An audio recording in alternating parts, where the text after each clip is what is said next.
supposed to be asleep like the last few weeks of this time of night. Just wanted to check in. Sounds good. It's good to see you. I hope things are well. And I wish I could be at a different time so that I could see more of you, but I am. I'm glad you checked in. Good to see you.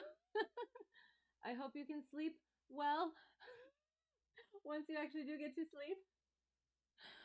But yes, if you have a little time, you can let me know how things are going. But otherwise, you do what you gotta do. And we will do what we have to do. So so as the title says, I don't know where it can be seen properly or whatever, we're practicing a new pilot's operating handbook. And I will tell you why. You might be on more of a compatible sleep schedule for a few weeks. Excellent. I hope that's a good thing. I hope it's not like it works out for you to be here, but it would be better to not have that in general. Either way, I will be happy if you are here. But yeah, that would be good. That would be cool. Yes. So, all right. Last week. Last week had some like kind of knocking some of the things out. With commercial instructor, and at basically the end of it had a little bit of ground. Did some of the flying, then did a little bit of ground, and basically it was like, I have a certain time frame that I would like to kind of have for Checkride. And so texted DPE. Something in the middle of that, okay. Well, I hope it gets better one way or the other, or both, or yeah. So, yeah, I do. I am. I'm glad you're here. Selfishly. But yeah, so texted DPE, started figuring things out, and the time frame that I gave him as a potential option that would kind of work out best for me, he's like, yeah, that could maybe work. So he'll let me know. And then, like a day after that, or 2 days after that, the owner of the plane that I fly in real life, usually and for the most part, my familiar plane, the plane that I do check ride in, that I've done my past 2 check rides in, the windshield broke. And the parts are back ordered. So it's not going to be open for a while. Or open and or available and flyable for a while. Potentially through when I would want to do my check ride. So I'm going to potentially have to take a new plane. So I have to get all sorts of familiar with that plane. It's basically the same one. So it's the one that I fly in real life is a K model 172, 1970. The one that I'm going to be using is a 1965 F model 172, also Skyhawk. But it has a climb propeller with a stall kit. So apparently it like unbalances out or whatever, or balances it out. So what's the point anyway? But yeah, it's just, I'm a nervous test taker to begin with. So having that little wrench thrown in those works is just, yeah, it's going to be interesting. So we're going to kind of go over that POH and go over some of the stuff that commercial instructor and I went over with the ground stuff. And it was what's the word? It was an impromptu ground session. So he's gotten some stuff together. So we're going to do another, like an actual, he prepared for it. So it's going to be a legitimate, like mock oral sort of a thing, at some point. But yeah, it had some good things in there. So I just want to make sure that I remember it, sort of. So that's unfortunate. It is. And it's just one of those things where everything was looking so nice and working out kind of, and it was going to be good. And then just the freaking windshield broke. I don't know quite how or what specifically happened. I'm looking forward to finding out. but it sounded like it was in flight with some people. They'd landed without issue. There wasn't any other issues apparently, so it could have been worse. But it does. It just kind of. I know I'm supposed to be more comfortable with all sorts of planes and whatever, but like I said, I'm a nervous test taker, so I like to remove as many variables as I can, and that just throws another one in there. So, it's okay. We'll be good. I just want to make sure things are working. I'm seeing them being somewhat. Looks like they might be like a little slow or jumpy. So I apologize for that if it is. But yeah. I'm so weird. I'm sorry. Watching myself. It is. It's like a little bit behind. But I think it'll catch up after a while. So we will get into the things. All right. So, I don't know how much of this we're gonna do. Because one of the things was I wish that I could show it. Commercial instructor gave me a PAVE 2.0, so that falls under. Hang on, we'll find it. This no, not risk management specifically, but yeah. So PAVE, personal, like all sorts of risks. The PAVE model, the pilot, the aircraft, the environment, external pressures plus. So PAVE, PAVE. He gave me let me see if I can find it, what he calls PAVE 2.0. I was going to put it up or try and figure out how to put it up. However, I couldn't. I didn't have time. So under pilot, yeah, sorry, because it kind of goes with the stuff up here, with the documents required, and everything like that. So under the P, where is it? Sorry.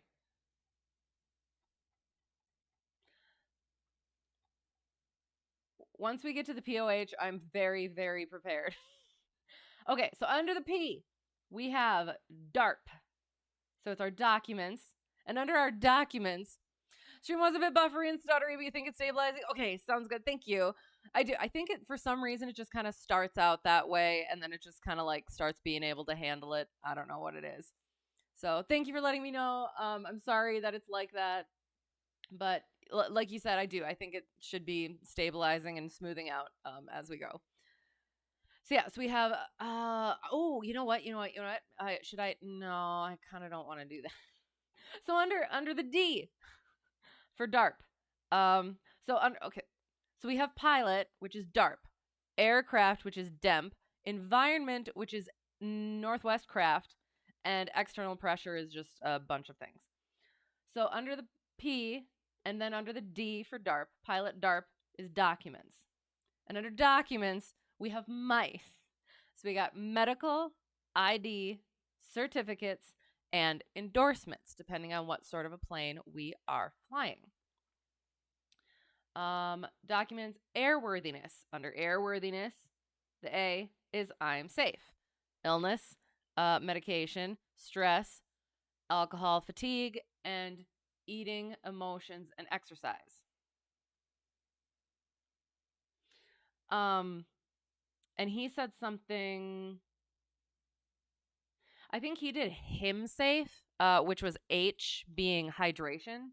But yeah, I do the emotion, eating, and exercise. So under eating, hydration.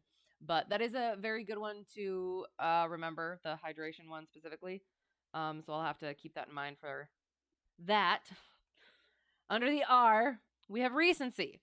All right. So our recency is our biannual. And we're going to leave the IFR stuff. Again, for commercial, you don't necessarily have to have an instrument rating. So I'm just going to do it all VFR as much as possible, so that I don't dig myself into any holes. So biannual, for carrying passengers, it's 3 takeoffs and landings within the past 90 days. If it's at night, it's to a full stop. But then if you're not instrument rated, you cannot carry passengers. And I believe it is only passengers, not cargo. No carrying passengers at night or over 50 nautical miles. There. Recency. Check. And the takeoffs and landings must be in the same category and class of the airplane. So, like, that's one of those things where once I get into, like, multi-engine, you have to have both, I believe. So, like, the multi-engine doesn't count for the single. That I actually don't know, but definitely the single engine does not count for the multi-engine. I feel like it's vice versa, too, but I could be absolutely. I think I'm right, because it is category and class, and category and class is airplane is category, single engine and land are classes, I believe. So yeah, and the the night landings are between 1 hour after to 1 hour before to full stop for night passengers. And then the P in DARP under pilot proficiency is what is safe versus what is legal. Hello, how is it going? We're going over things that commercial instructor has given me so far. So proficiency is what is safe versus what is legal. Like your current for it, like you can do the three take. So say you haven't flown in a year and you want to take some passengers. You go and you do your 3 takeoffs and landings. Sure, you're current and you're legal, but I'm trying to think if I'm missing anything. Yeah, but are you really good to go for that? Are you proficient enough? Do you have, like, aren't you potentially, probably rusty a little bit and should probably go up and do some other things before subjecting someone else to your rustiness?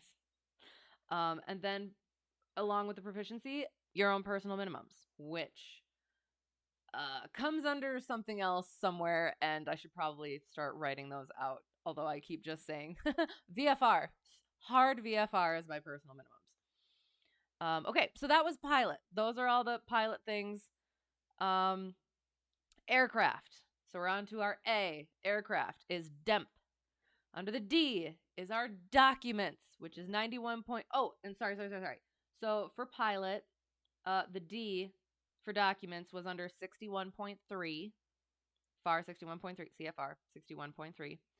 And recency was 61.56 and 61.57. Apparently. I haven't actually like looked over this to make sure all of the things are correct. So I could be wrong, but this is what it says.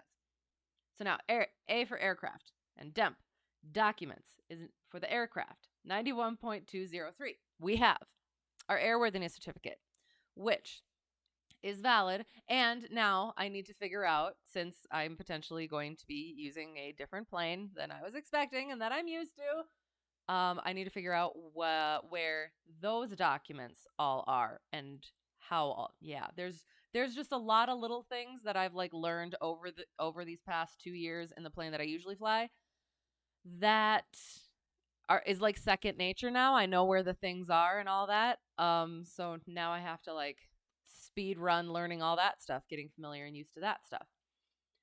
So airworthiness certificate, making sure I know where that is.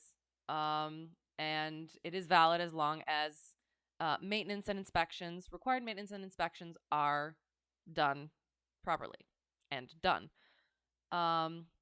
R is registration certificate, which is now valid for 7 years. So I'll have to check the new plane's registration certificate, see when that expiration date is. Although I still have to kind of like read and fully understand the new 7-year thing. It used to be 3 years. But it might be something where whatever the expiration date says now on a thing, that's what it is, even if it's like it was the 3 years. And then after that, it then starts going to 7 years. Maybe, I think. I'm not sure. Have to check. Registration certificate. We'll skip over the radio operator's license because that's for international flights. If he asks for it or if he asks about it, we know it. But we're just not going to. Again, not going to say anything that might cause us to dig ourselves a hole, or at least try not to. Operating limitations, which is POH, supplements, and placards. And I'll have to find out whether this plane has supplements because stole kit and climb propeller. I don't know. I don't really know how the supplements really work, because it was actually I was talking to a buddy of my of number 1 instructor, and he has to do the supplemental type certificate every time he takes off and puts on the floats for his plane. And I didn't think about that because like it seems like for the supplement, when I thought about the supplement, it seemed like it was like a one and done sort of a thing. But it's like anytime you like drastically change something with the aircraft. So like floats is a thing. And although it like the first time I think is like more difficult, but then like afterward it's like it's just like re-signing it and stuff or something. But I don't know specifically, but that was something that I didn't quite understand. I probably still don't quite understand. Placards, all of the things that are stuck, all the little stickers, all the little bits that say no spins, no intentional spins in this aircraft and stuff like that. And the POH, which we will go over for new plane in a bit. And the most current weight and balance information. I asked commercial instructor if he got a chance to send me the most current weight and balance information for the aircraft, so I could plan for our mock, but also I didn't tell him because I don't I don't tell my instructors that I stream these things, because if they ever found me and saw all the stupid things that I do, I would be mortified. So, yeah, I asked for the most current weight and balance info. He didn't have it, and he apparently did not get a chance to get to it. So we used the CG for the plane that I fly usually, as well as a guesstimate from him. So I'll go over that a little bit more once we get into the POH, but always have your proper weight and balance stuff when you're actually doing this. All right, so aircraft demp, that was our documents. E, equipment. And that's where we get into the tomato flames and flaps. So let's see if I can do it again. Air speed. Yes, I try and go left to right. Air speed. Tachometer. Oil pressure. Ignoring the manifold pressure because we don't need that in the plane that I will be flying. Altitude indicator.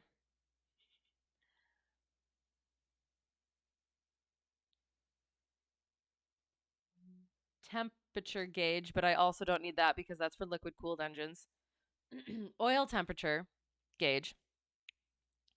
Fuel gauges. Landing gear position indicator, but don't need that because it's not a complex aircraft. Anti-collision lights if certified after 1996.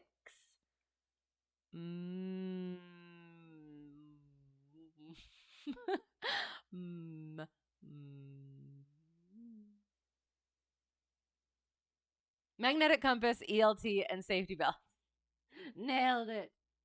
Yes. Okay. Then VFR flight at night. Flaps. Fuses meaning circuit breakers. Yeah. Landing light if for hire, but also generally for safety. Anti-collision lights if certified after 1971, I think.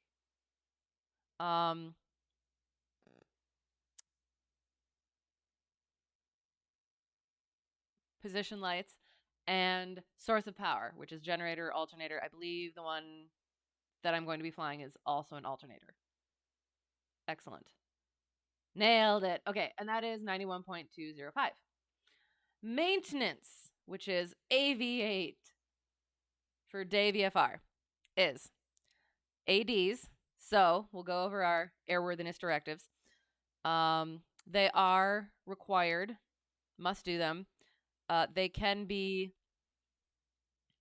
immediate, where you're grounded until you can get it done, have it done. Could be do it by a certain point, or recurring. VOR we skip because that's for IFR, but for safety as well. Inspections is the 100-hour if for hire, and the annual, which is in general. Annual can take the place of a 100-hour. 100-hour cannot take the place of an annual. Annual must be done by an A&P with inspection authorization. 100-hour can be done by A&P. 100-hour can be overflown by 10 hours if to a place that it is going to be, the inspection is going to be done. And those hours count towards the next 100 hours. Yeah, that, if I said that correctly. Annual cannot be overflown. That was the I. A is altimeter pedostatic, which is IFR. Transponder is every 24 calendar months. ELT is every 12 calendar months.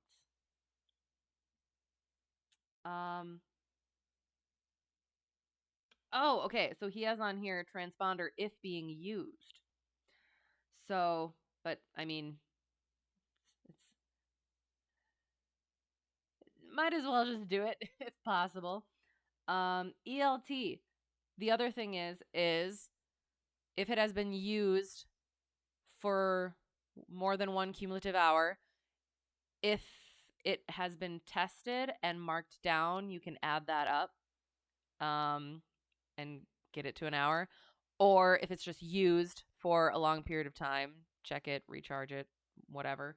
And then the other thing is half the battery life. I didn't realize until I looked this up again that it's a date that's on the ELT. It's like a manufacturing date. It's not like anything that has been done with it. It has the specific date. So that's instead of a use thing, it's just like it's a written thing. So I will have to figure that out, find that out. I think the one is actually the ELT is right next to me in the plane that I'm going to be flying. So that'll be interesting. I'm looking forward to that. And then P in DEMP for aircraft is pre-flight inspection. Yay, which we will do in the aircraft a little bit later. Awesome. The other thing I guess I'll go over, like the ADs and the annuals, the safety bulletins and stuff like that. We'll do that quick. So, special flight permits. That is what we do if we need to get if a plane is otherwise airworthy but has potential, like if there's an AD that it needs to go get done, or if it is out of its annual, and it needs to go get it done, go to FSDO, get a special flight permit, and get it to where it needs to go, get the maintenance and inspections done. Excellent. Special airworthiness information bulletins are non-regulatory, but highly encouraged because they could turn into an AD, and it is like a. So I was looking at things. I was looking at this stuff specifically. I'll try and say what I remember, and I hope that I'm correct. I'm not an instructor. This is me just practicing stuff. So don't listen or learn anything from me. So the ADs are FAA. Boom. The special. Hang on. I think I'm mixing it up with another thing. Service bulletins. That's the third one. I think that I'm going to check to make sure. I think the special airworthiness information bulletins might be a manufacturing thing. Let me just check.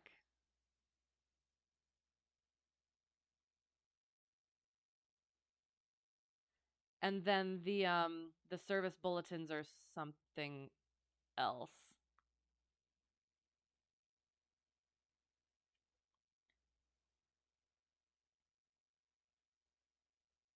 Okay. Oh, hang on. Okay.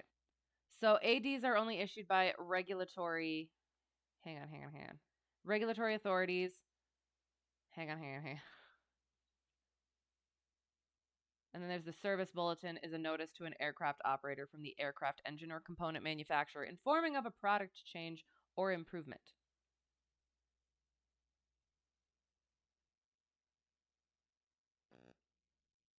SAIBs contain non-regulatory information guidance that does not meet the criteria for an airworthiness directive.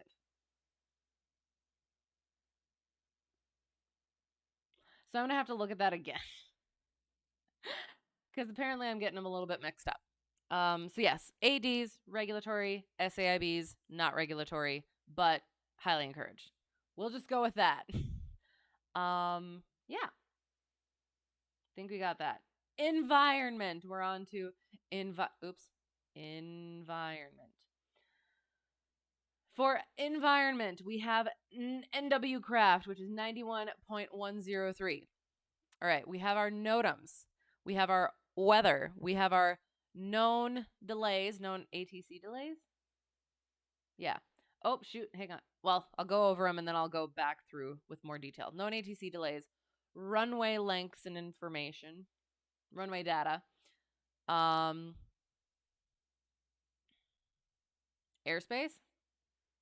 alternates available. Gosh darn it. Fuel. And tango. Traffic. No. Don't know. Takeoff and landing data. All right. So, NOTAMs, there's nothing underneath that one. Weather. Understanding where you can get weather. 1-800-WEATHER BRIEF. 1-800-WEATHERBRIEF.com. ATIS, AWAS, ASOS, Flight Service Station, for flight aviation weather. Yeah. Excellent.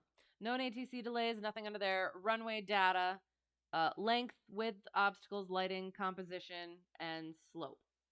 There's no, what's it called? Mnemonic or abbreviation for that one. So, of course, length, we need to be able to land in whatever distance is available. Width, that can have like illusion things, whether it's narrower or wider than normal. If it is wider, we'll fly a higher approach. If it's narrower, we'll fly a lower approach because of that illusion. Obstacles, don't want to run into anything. Lighting, like with my home airport, doesn't got anything. So if you're looking to land there at night, you better be proficient at it. And whether or not it's like pilot controlled.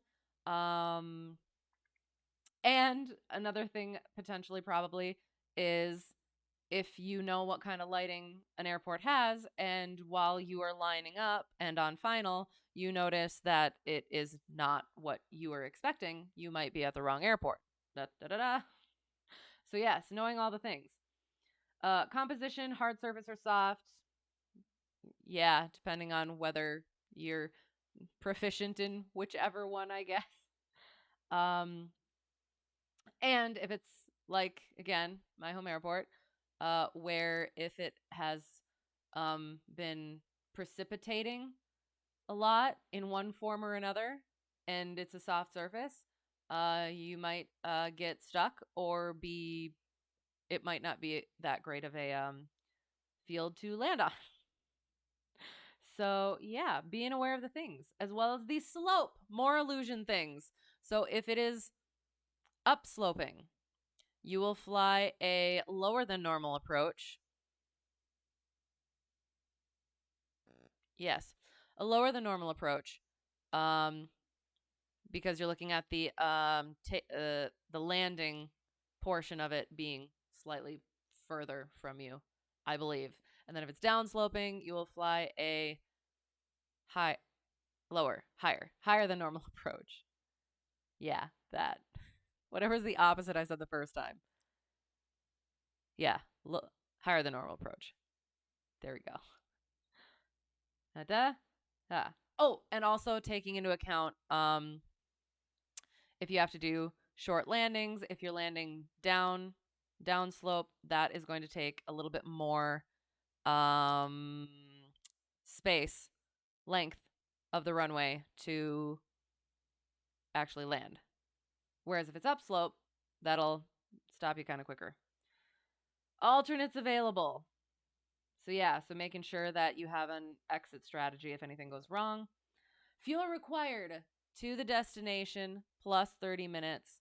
If at night, to the destination plus 45 minutes. Personal minimums being double that. So an hour, and then for the other one, hour and a half, because I can do math. And then takeoff and landing data, which we will get to. Yay. And then the E. We're on to the E. External pressures. And this is, I think, I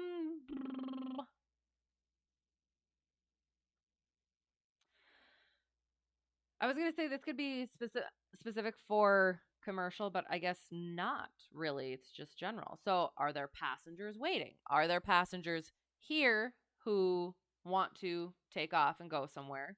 Or are you going to go pick someone up and you don't want to let them down?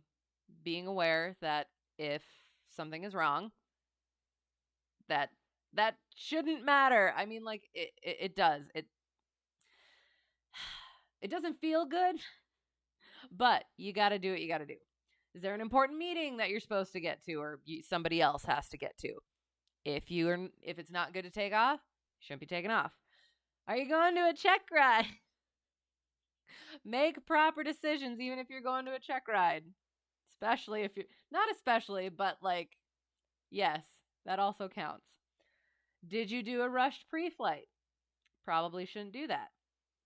If you are like, if you're trying to get in the air and you expedite your pre-flight when you shouldn't, you could miss something. Don't do that. Get theiritis. Try to not do that. Is there weather moving in? You could try and get off the, like, take off beforehand and get past it, but if it catches up, that could be an issue. So you could just delay. So, yeah, that was PAVE. That was PAVE 2.0. Given to me by a commercial instructor. Maybe next time I will actually have it up on the screen so you can actually see it. I apologize for that. But yeah, that was that. So going back to where we started. I'm not sure what exactly we're going to go through. We do need to get to the POH. So yeah, we did some of the things. Okay, so privileges and limitations. I have another thing that I have to. So commercial instructor talked to my DPE about things. Oops. Shoot, where is it? There it is. Okay. So one of the things that my DPE hammers on apparently is the privileges and limitations, which kind of obviously, but specifically, like, so, all right, I'll see if I can read my own writing. One of the things it was is, like, if you bought an airplane, what would you be able to do? Basically, not a whole lot. Because the thing is it's trying to separate the piloting from the operation side of it. Because if you have both of those, like that, the operating requires a specific certificate. So if you're just the pilot, you're just flying people around. That's all you got to do. But if you are providing that airplane, so if you bought your airplane and you're transporting people or cargo, you require a different certificate. I do need to talk to commercial instructor a bit about this because I would think then, if it's not about passengers and cargo, then let me think. So, like, could I do aerial survey in my own airplane? Could I do pipeline in my own airplane? I feel like no, but I will have to find that out. That's where I get kind of a little bit jumbly about it, because I think the couple of flow diagrams that I have ask about passengers and cargo specifically.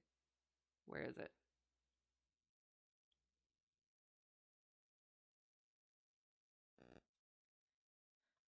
Okay, so the flow is, can you get paid to fly? Are you flying for compensation or hire? If no, then you are a private pilot. You only need a third class medical or basic med. You are Part 91 and there's no cert needed. Compensation or hire? Yes. Are you carrying persons or property from place to place? No. Is it 119.1E in the FARS exception, where it's the student instruction, the ferry flights, the pipeline, that sort of stuff? If it is yes, then it's Part 91 and no cert is needed. That's what this flow says. So yeah, so I'll have to ask my commercial instructor about if it's my own plane, if I can do it, or if I would be able to do it. If it is not one of the exceptions,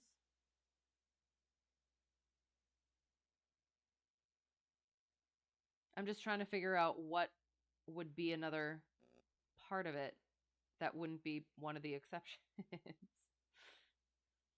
Well, because then it goes to the holding out a willingness to do so. So then it's the common carriage versus the private carriage. And common carriage, you need a cert.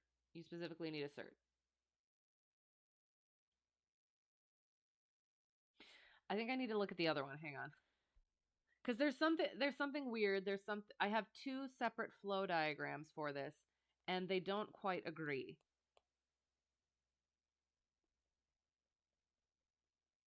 Oops.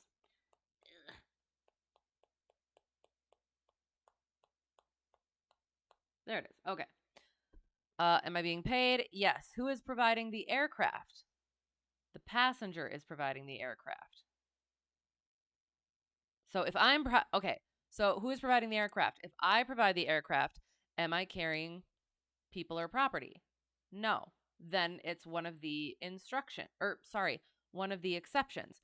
So I could then, according to this one, if I provide the airplane, I could do the student instruction, commercial air tours, the ferry or training flights, aerial work operations, and emergency mail service. If I am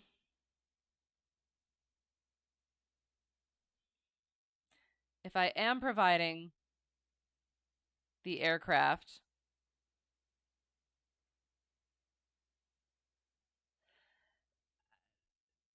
I'm going to have to go over these because that almost doesn't make sense, because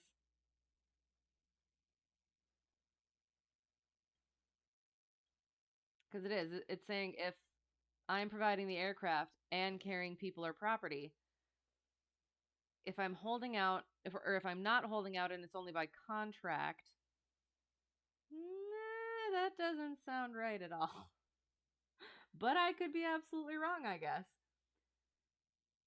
Only by contract, 20 seats or greater, payload of 6,000 pounds or greater. No, that would be Part 91. No operational certificate required. If yes, it's Part 125. An operational certificate is required, and that would be considered private carriage.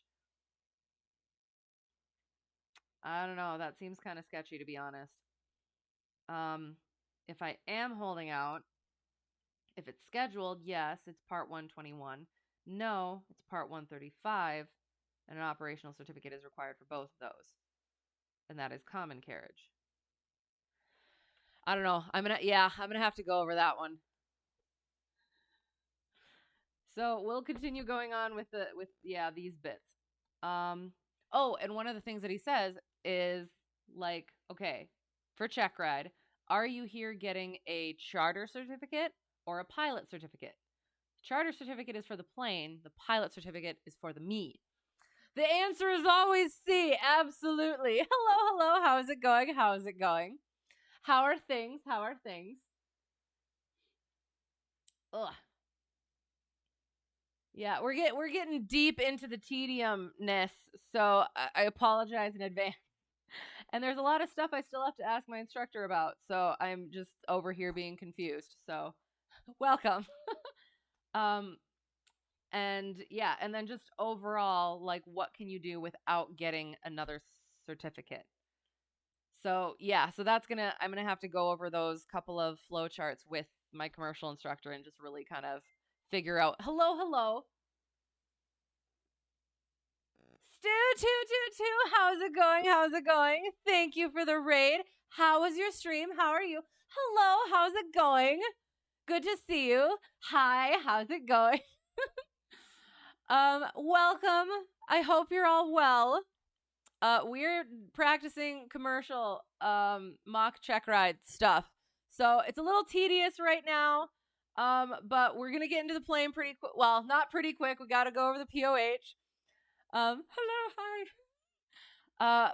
Because I'm coming up on Checkride, but the plane that I usually fly, the windshield broke. So I might have to use and get familiar with a new plane.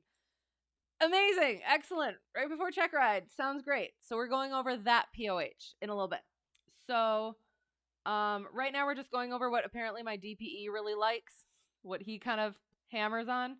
So the other thing is the maintenance logs and logbooks in general. So I'm going to have to do that at some point. I'm going to try and get the one of the owners of the airport that I fly out of my home airport, to kind of go over some logbooks with me so that I can get really familiar and comfortable kind of finding things.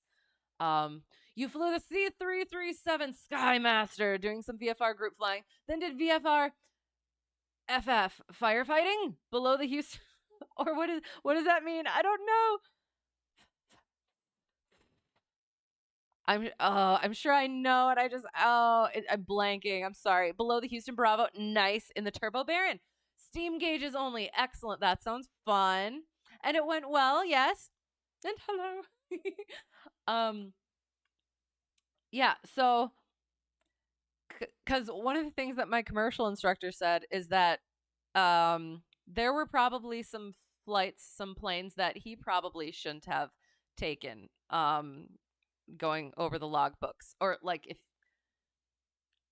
that there were some sketchy things that, like, because maybe he wasn't quite as familiar with the logbooks as he could have been, he didn't quite see that. And then I found, as I was looking for that stuff, there was a story of somebody who filed a NASA report that they found at some point that this plane had been flown a lot, it had been instructed in, it had been soloed in by students, but there were things that weren't done properly, and they were written off, or not written off, but they were signed off on and everything. So things were done improperly, but there was no way that a pilot could have known that just by like doing the proper pre-flight and everything. So that's an interesting situation in which to find oneself. So yeah, gonna try and get really familiar and comfortable with the maintenance logs. Yeah. So, boom. I think we'll just go to it. We'll go to this bit so that we can get to the POH and then get into the plane.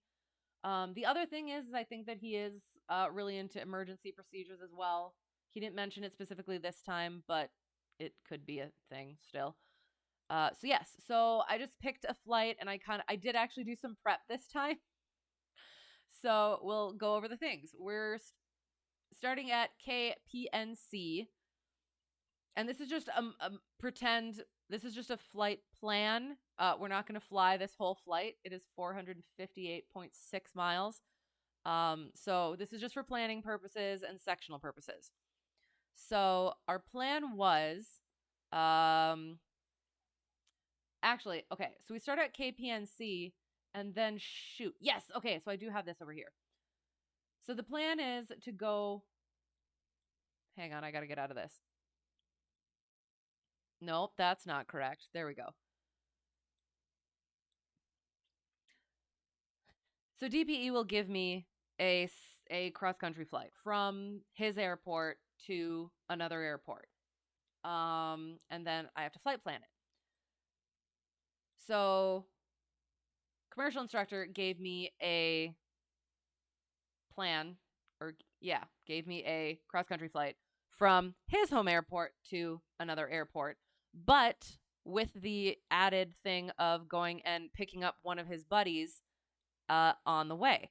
So that's what this is right here. We're pretending that we got a buddy over here at Garden City that we are going to go and pick up on our way to Kilo Charlie Yankee Sierra Cheyenne Regional. So I did some flight planning right here. So right here is our first waypoint. So crossing this road in this city, it's about 9 nautical miles. So if we are crossing that city, we should be good. Our top of climb should be around here. So crossing this road by this thing. And as long as we're on this side of that intersection or whatever, we should be good. Excellent. Amazing. So we're going to actually try and do that to about there-ish, maybe to the second one, and then we'll get into the other maneuvers. So yeah, so then, hello. EditX, thank you for the follow. I appreciate it very much. I hope you're well. And I apologize for the tedium at the moment, but it's something that I got to do. I'm getting down to the wire here, and it's good practice for me, and it is interesting stuff when you actually know what you're talking about. But yeah, I try, but do not learn anything from me. So then my other one was here. My next one was here. That was about 17 nautical miles.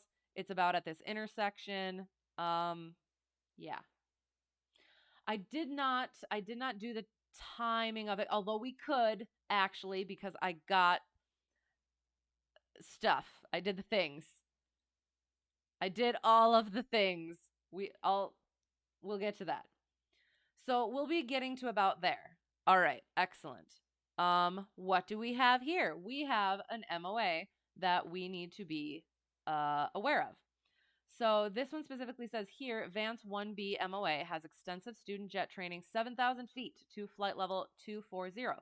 Contact Kansas City Center on 127.8 for VFR advisories. So, okay. I could do it the easy way or the hard way. The easy way is just picking an altitude and sticking to it. So that's what I did, is I picked 6,500, and we're just going to make sure we stay below that shelf. Technically, MOAs, you can fly through them. However, if you don't have to, why would we? And then there's a little bit over here, Vance 1D MOA, and we'll go over. So this one says the 7,000 feet. We have to go find out what the other one is. So we go over to our legend, Vance. So we got Vance 1B is first, so that's at 7,000. And it is 1 hour before sunrise to 1 hour after sunset, Monday through Friday. And so technically, if we were flying it now, we would be fine anyway. But on a check ride day, it would be during the day, so it would technically be hot at that moment. 1D is 8,000, so we're good there. So yeah, so there's that, Kansas City Center, and there's our frequencies. So there's that one. And then I assume so we contact them first, and then once we are... See, these are things that I don't actually think about really when I'm planning, because I don't ever actually plan on going. So for this one, we would be on the 127.8, and then we come out of that, and then we can contact them if we wanted to go through it, just to have that awareness and them have the awareness. So so we would switch frequencies in here and then be listening or contacting them. Excellent. Amazing. Yay. We have More stuff. We got some bridges. I don't know. Is there anything? We got some instrument routes, military instrument routes.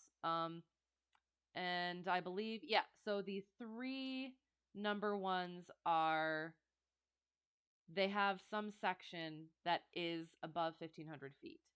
The four digit ones are, all of it is below 1,500 feet. And then I think the 2-digit ones are also the above 1,500 feet, but you just add a 0 in front of it, makes it 3 digits. It might be something else though. Got a Tango route,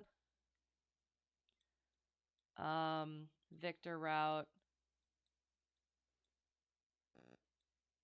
To be honest, I'm trying to think. So the Victor route, the Victor airway is VOR to VOR. The Tango is what used to be a Victor airway, but the what is it called? The navigational equipment is no longer there. I could be wrong. So yeah, so there's no navigational equipment here anymore, apparently, it looks like. It's just a little visual waypoint or something. So that's what that is, I think. And they might go to, at some point, another one. So yeah, so this is a Tango one, doesn't go anywhere. Victor one goes to another one. Yes, there. Excellent. Amazing. All right, so then we get here. And this is a Delta. It is towered. It requires two-way communication with the tower, including your tail number being said. We have some echo to the surface, and these are likely for to protect the instrument approaches into here. We have some echo airspace that starts at 700 here. Otherwise, it is Gulf to 700.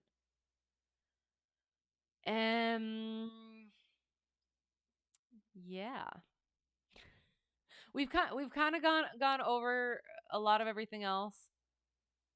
Although I'm trying to figure, yeah, that's just a road. So we'll just continue going this way. We got another MOA. So, and that's the thing, is for this one, we will have to plan higher for that. And I did not do that. So let's go through. We got there's 6,200 for our maximum elevation figure, I believe is what it's called. I keep forgetting what it's called. So it is the highest within the, what's it called? The latitude longitude box thing. Yeah, so 6,200, 6,100. We get into a 6,900. So at that point, I think we would probably want to go 8,500, but I will check about the weather. And I kind of, yucky, but also we're going to try it. Nope. Here, there we go. So I did a little bit of, where are we going? Sorry. Charlie Yankee Sierra. Not that one. When I was doing the planning, the flight planning and the performance calculations, I forgot a lot of the things that just get done for me in the ForeFlight. So we're going to see what about 8,500 looks like. And I'll see if it jives with ForeFlight. So it looks like it's actually better below. So we got our wind. Hang on. I should probably check. So we'll say we're getting off the ground in, does math. But yeah. So between here and here, we'll just go with here. So like that. So we got a tailwind apparently at around 6,000. Oh, but hang on. This is in a while. So that's going to take us. So about in here-ish. God dang it. It's so tedious, but that's okay. So about in here-ish.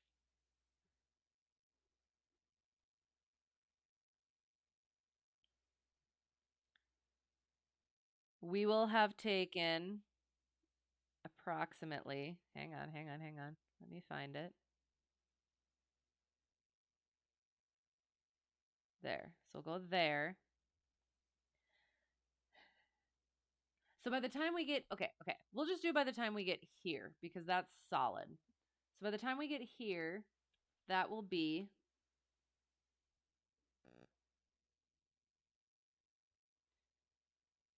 about 2 hours. Yes, about 2 hours. So we will add that on to this. So about 1-ish, 2-ish. There. So now our winds are like that instead. That's kind of crosswindy, but not bad. At least it's not a headwind. But we still kind of get that tailish wind there. I don't like that. Hang on. What is this? What does this mean? Oh, it's just the wind speed, which is actually nice. So 6,500 might, no, well, we kind of need to, we have to go up to 8,500 anyway because height and elevation. So we're going to 8,500 anyway. So that was useless. I'm sorry. But looking at winds are good. So 8,500. Excellent. Amazing. On our second leg. And then we continue. So we would probably be, yeah, around the 8,500. We'll look at this MOA then. Cougar high and low. So we look at our, this thingy again. 11,000 feet and 500 AGL 2, but not including 11,000. And this is, I believe, yeah, time of use is usually local. So, yeah, so I think we would be fine, again, if it was at this time rather than like Checkride. Why doesn't it give frequencies? Hang on, I'm going to have to go look. Denver Center, why?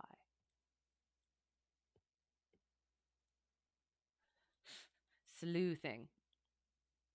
What does it say? Anything? I'm trying to think of where I would look for that. I would look on Preflight. Okay. Denver Center. Info.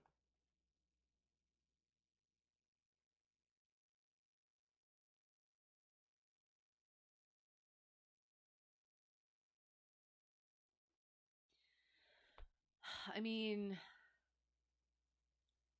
the one thing I would think is like chart supplement, but at the same time, it's like, but for whom and where? So we'll look at this one quick. Just bear with me for a second. Denver Center, approach departure 133.4. And then if we got it wrong, probably the KGN airport directory. Hello, how's it going? Airport directory. Okay, we will try that instead.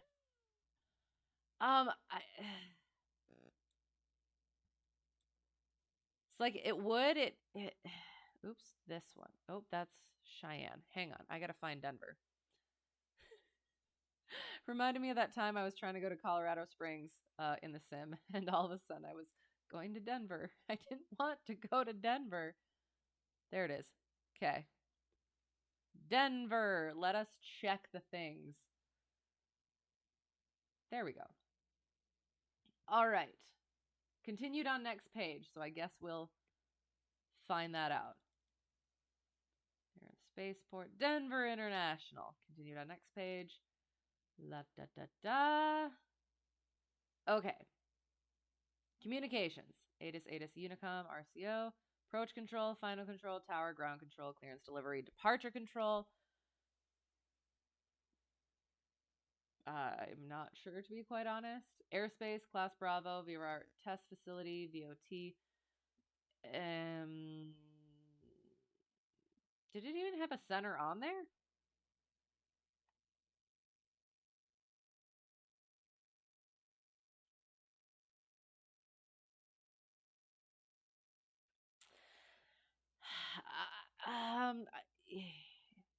So I guess I would go. I would almost. Oh, okay. Remember, if you call the wrong frequency, they will bounce you to the right one. Right. You've done it many times calling Denver Approach, and you're on the wrong frequency. And that's what I figured. Is like, as long as I find something that hopefully seems correct, and isn't like too far off, they just be like, oh, hey, actually, talk to these people, and I'd be like, all right, thank you, and goodbye. DenCon, did I seriously miss it? Did I completely miss it?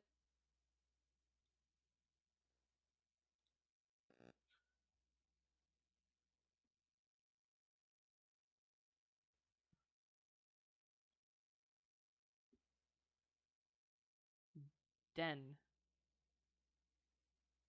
Well, I see DepCon south. So that'd be departure, is it not?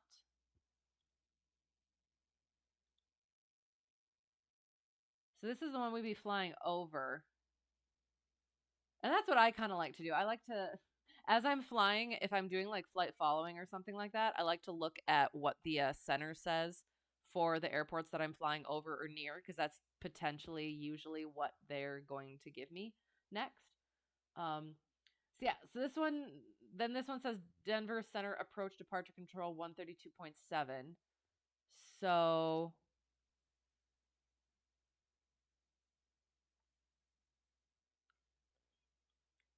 132.7. 132 points. That's tower. 132.7. I don't see any of that on here. In IRL, you would probably call departure and say, hey, this is what I'm doing. I'm trying to get a hold of center. But there should be an easy way to do it, though. You know what I mean? I feel like there should be like an easy way to do it. So I guess, to be honest, that's kind of what I would do.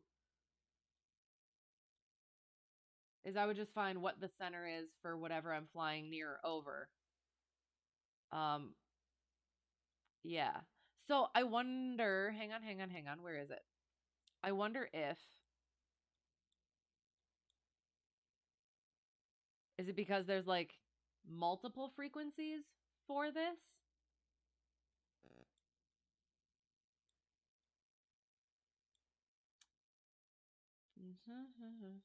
No AG,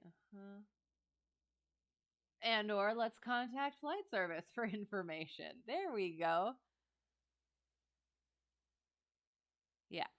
I don't know. Anyway, sorry. That was a rabbit hole that I was not planning to go down, but we have done it. So, yeah. Any interesting things that we want to talk about? Oh, I was going to say, weird how center isn't listed. That's what I thought too, but I almost wonder if it's because there's potentially multiple. Oops. Like, I'm trying to, like, it's just, so for this one, it's just this tiny little bit. Although for that one, it has the centers listed. Yeah, I don't know. It might be on the sectional by the Bravo. Let us check. Boom, boom, boom. Denver terminal area. Pilots are encouraged to use the Denver VFR terminal area chart for flights at or below.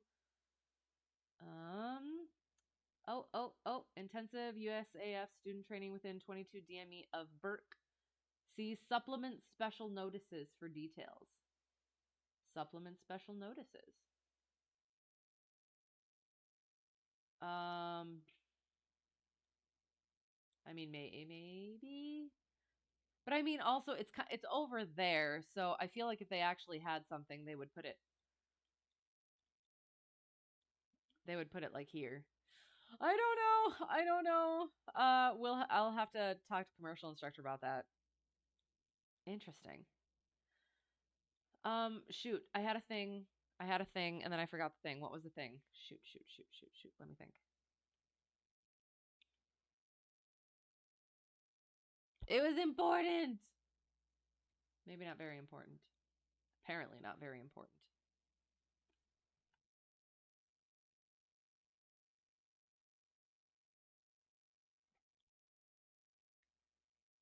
I don't remember. Dang it. So do you remember when you brought up set Voda last week? The next day, my commercial instructor and I, or maybe the day after, we did impromptu mock oral, and he brought that up, and I was like, I got this. I didn't get all of it, but I got most of it. So yeah, I was like, isn't that interesting? So yeah, so I guess I'll try and do that again. So the set VODA for E airspaces, Echo airspaces. Surface. Here we have some surface Echo airspace. I want to say en route, but it's not. Set VODA.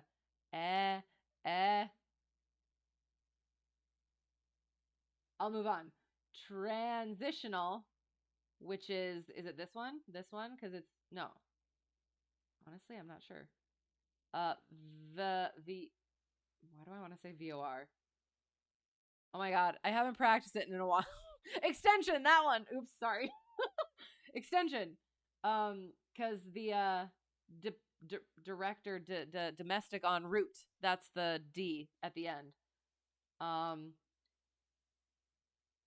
Transitional. Which one is that one? That is oh, the V is the Victor Airways. Victor Airways. Is that a tango? Victor Airways. Offshore.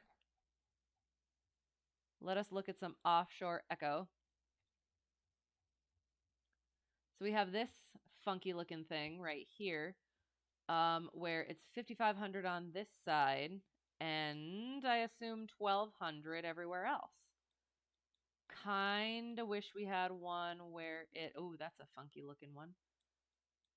Shoot, I wanted one where we can actually, where it says something different. So usually not usually, but these can also have like this on this side as well, and that says another echo, sets another echo bottom. Offshore domestic en route, so that was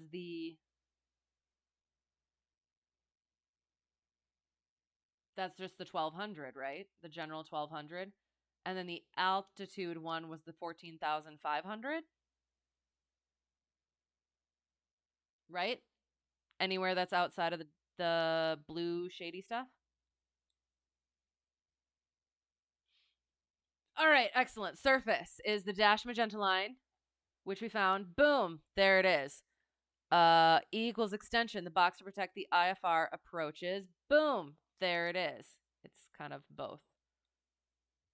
So like this one. Boom, there it is. Transition is the faded magenta areas. Oh, so it's the circle bits. So the circle bits. So the extension is this bit, and the circle bits is the transition. Right? Yeah. V is the Victor Airways. Right. Got that. O, offshore. The blue zipper line. Yep. Domestic en route. Not depicted, but all their airspace. Right. Yep. So that's the 1,200. Because the blue shaded lines are basically around the entire continental U.S. And A is high altitude, starting at 14,500, unless otherwise depicted. Nice. Got most of it right. Excellent. No. What? Hold on. Okay. I feel like that sounds about right. So like, okay, hang on. Let me find a proper one for what I'm thinking about. This one. Okay. So there. Okay. Sorry. So there's this one. So we see this one, right? So this, see right here, right? It's a circle. It's just a circle. So that would be the transition, right? So this one, it has the circle, but it also has the extensions because, boom, runways that way. It has instrument procedures. Look at Cavell. Okay, I'll try and throw Cavell in there. Hang on. So that I can find it. Hello. How's it going? Oh, tips, hat, head, clicks, shoes, socks, and snaps fingers. Excellent. I love the little addition of the emojis. How's it going? Oh, sorry. How's it going? I must say, how's it going? I hope you're well. Or I should say, I hope you're well. Sorry. Cavell. I put that in and then I didn't enter. There it is. Okay.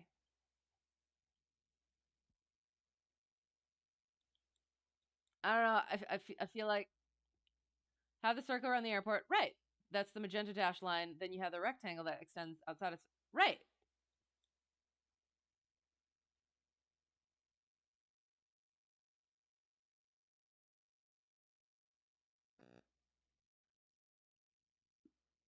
That's the extension off. Well, but it's also this one too, though. It's the shaded one as well. I think we're saying the same thing.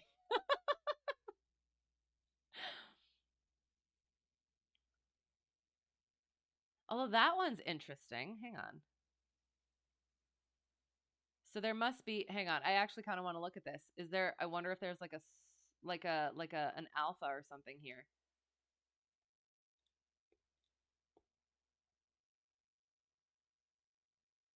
There's a Yankee and a Zulu.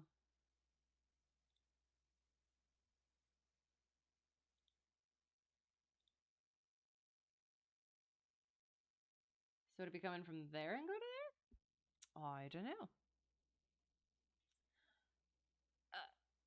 The shaded region. Yes, I am aware of that. The extension starts at the surface. So sure, but it's also this one as well. So like even this one is an extension, even though it's not fully to the surface. Hence the dash magenta lines, right? But I feel like it also includes the shaded stuff too. The extension is to protect IFR aircraft, right? But it includes the shaded one too. I think we're saying the same things. Is this? Hang on. Okay, that is correct. Excellent. Yeah. And then we can go over airspace stuff. I'll try and freaking remember those. We have Alpha is IFR, so we're not going to worry about that. The Bravo is 3 statute miles clear of clouds. You need clearance into the Bravo. 200 nautical miles speed limit below the shelving and through any corridors. 250 knots inside, I believe. I will have to check that again. Charlie and Deltas, I think. I actually did there. Yeah. Yes, Class Bravo is 250 knots. Below the Class B is 200 knots. VFR quarter is 200 knots. Mach 1. Oh, wait, what? Whoa. Oh! Hang on. Below 10,000 feet is 250 knots. Mach 1 is above 10,000 feet. Charlie and Delta is 200 knots. Yeah. Yeah. So there's that. Would double check that with ICFI. I shall, but I mean,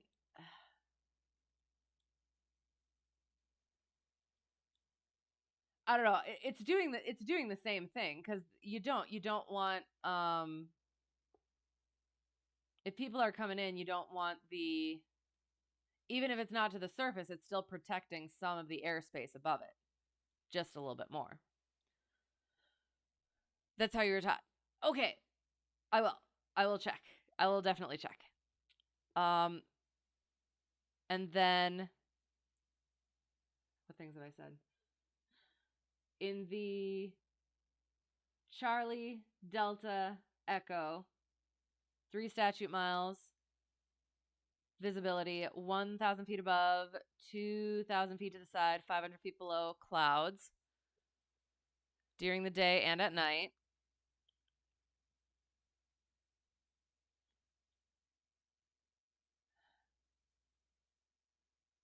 Above 10,000 feet, it's 5 statute miles, 1,000 feet above and below, 1 mile to the side.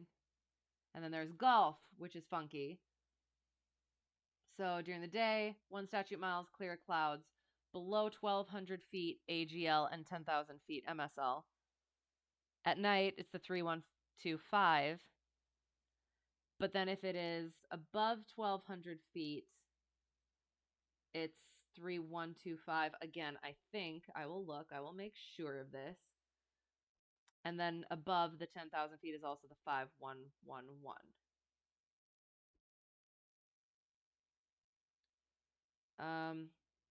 Okay, so above 1,200 feet and below 10,000 during the day is 1 statute mile visibility, and then the 125 for clouds. At night, it is again the 3125, and then, yep, above the 1,200 and above 10,000 is 5 statute miles, 111. There we go. Define 3152 each time you say it, so it helps memorize. Oh, I have it memorized. It's 3 statute miles. It's 1,000 feet above, 2,000 feet to the side, 500 feet below. That's why I said it right away at the beginning, and then I just didn't want to say it again because I know that one for sure. Yeah, and then yeah, so we got mode C. So within the mode C veil, and you need your ADSB out and the mode C transponder.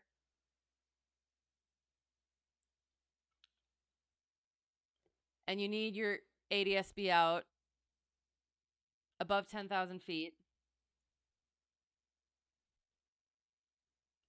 And I think also above the Bravo and the Charlie, you need your mode C transponder up to 10,000 feet. I will have to check that again, actually. Yeah. Yeah. Oh, no, hang on. Where did the... Oh, that's why. Gotta get rid of that. There we go. We've lost our track. Boom. Nailed it. Okay. And then I think we're going to get to our POH. Yay. I did a lot of the work, I think. So it's just going to be kind of going over it. Ooh, that's interesting. Hang on. Oh, like it shows it there. Use Denver VFR terminal area chart. Examples of class Bravo altitudes. Ceiling in hundreds of feet MSL. Floor in hundreds of feet MSL. That's awesome. Okay. Yeah. Excellent. Okay, so for class Charlie, you need a transponder inside and above. Right, but not below. Right. You think. I also think that as well. The one thing is it up to the 10,000 feet? But then once you hit the 10,000 feet,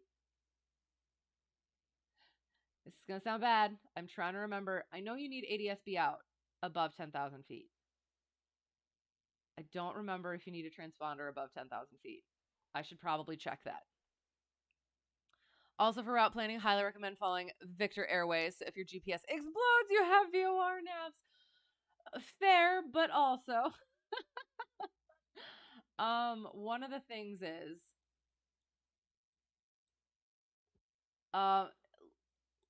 yes, definitely, but also, and this is just kind of how I've been taught-ish, is what are you actually going to do, sort of a thing.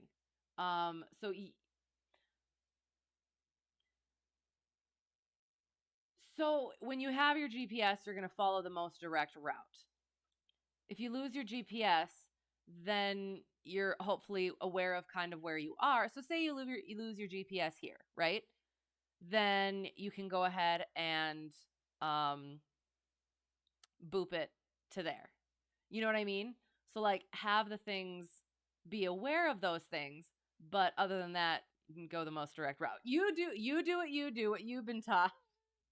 But for like where I'm at and from what I've been learning, you go most direct route and then just be aware and ready to switch your situation after that. You had your GPS lose signal mid-flight and had to resort to VOR. Nice. And how did it go? I'm sure well. Okay. Transponder above 10,000. Let us see.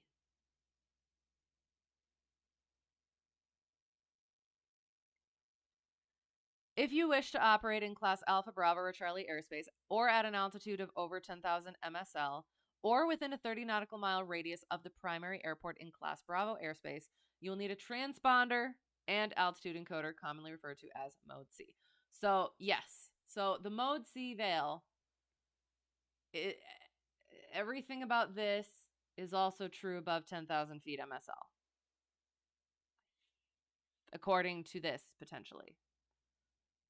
So, yeah, excellent. Okay. I guess I'm actually going to quick check to see if there was.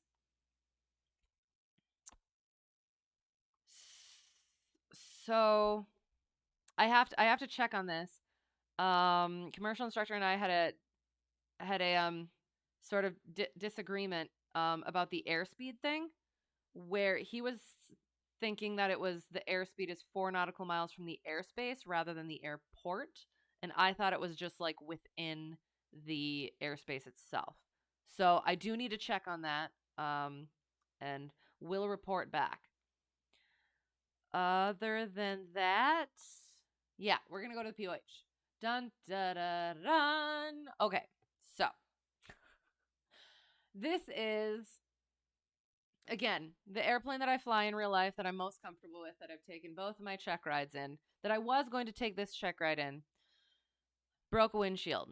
Its windshield broke the windshield last week. Parts are back ordered, so and to a point where I might not be able to use that airplane if I want to get check ride done in the time slot that I was hoping for. I haven't heard back from DPE since he said that that sort of time slot would work. But as for right now, we're gonna work on. I'm gonna work on learning this new airplane or getting proficient and comfortable and stuff like that in this airplane until such time as hopefully the other airplane is fixed or I have to take my check ride in this. So hunting for geese. Oh, why? Oh no, what did I do? I am not hunting for geese. I'm so confused. Bird strike breaking the windshield. No, so I'm not actually sure what happened. I had a couple of flights. I flew, was it just last week? Last week, I flew like 4 times. I did solo time, then I had a lesson. Solo time, and then I had a lesson. And then I want to say it was and then somebody had the plane right after me that last time. And then the next day, the owner texted me and said, so here's the thing. The windshield broke and told me all the whatever, and I asked about it, and he said they don't actually know what happened. So apparently it must not have been a bird strike. If they probably would have known that that was what it was. So yeah, they landed apparently without any issue, so it must have happened in flight. So yeah, well, I'll find out at some point and also report back. So yeah, so and again I was saying earlier, I do not have the most current weight and balance for this aircraft. I asked my instructor, but he wasn't able to get it before I did this. So he gave me between 1329 or 1339. So I just went in the middle. And this moment is the moment. Oh, I could have just used this moment. I guess I use the moment for the airplane that I fly usually. So we did the calculations. We got our oil, pilot and front passenger. I guess I can bring it over here. Boom. No, where are my things? I had other things on here. Hang on, hang on, hang on. Before I get upset about it, I had a bunch of other things on here. What the fruit cake and muffins. So one of the things,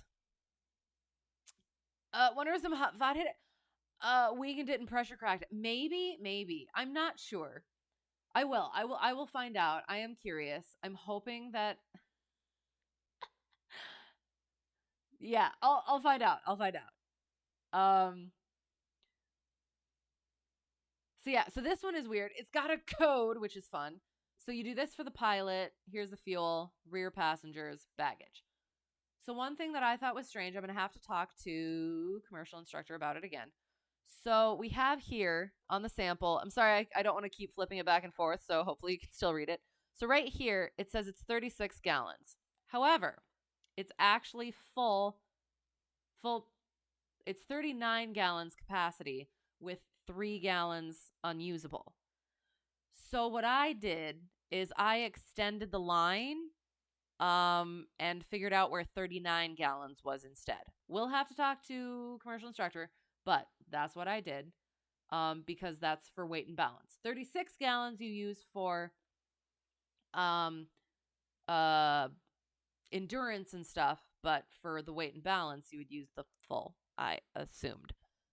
But again, we'll find out. And then rear passengers, baggage, excellent, amazing. Boom. So that's why mine says 39 and 234. Rear passengers, I did 25 because that's what my flight bag weighed at one point. I probably should weigh it again. It's probably heavier. And then we just throw 20 in there for baggage, for general baggage that gets left in there. Add them all together, 1943. Add those all together, 78.4.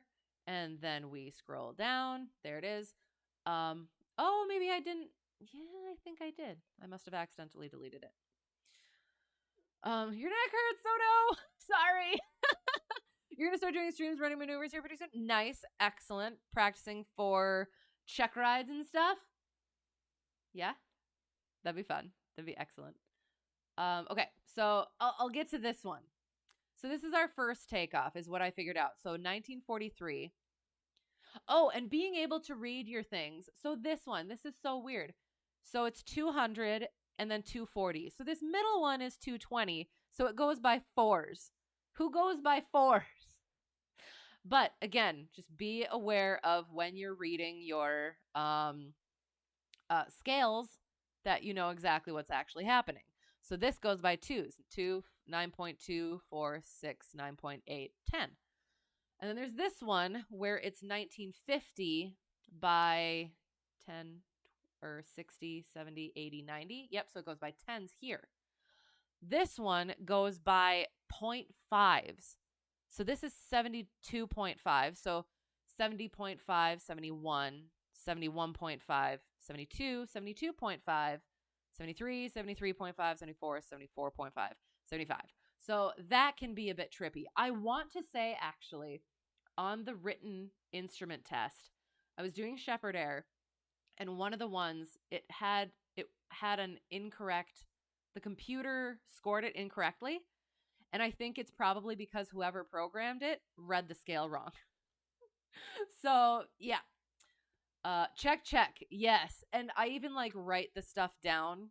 Or like I mark it in there so that I remember it, because on Checkride day, all brain function goes out the window. So yeah. So this is what we figured out. So 1943 was about there, and our whatever this was, the 76.8 was about there. So we are apparently within the utility category on our first leg. And then I watched a couple of mock check rides, and then I think I read something as well. Also do your landing weight and balance. So do 2 weight and balances, your takeoff as well as your landing. So that's what we did here. Boom. Well, I guess I was trying to be all sneaky with the rest of this. So we did landing here. So I went through all of the calculations to figure out the fuel. We'll get to that. And then this is what that was. So that's why that one is there. So once we dump all of our fuel or whatever as we're going, that's where we end up. We're still good. Still good. Yeah, I got this. Sees DPE, brain goes smooth. Honestly, it is though. There have been so many things where it's like I do it over and over and over and over. And then during Checkride, it's like, why? Why did I do that? Why did I forget that? Why can't I think of this? I don't it's just it is a thing. So yeah, so then the other thing is so again, commercial instructor had me for our mock do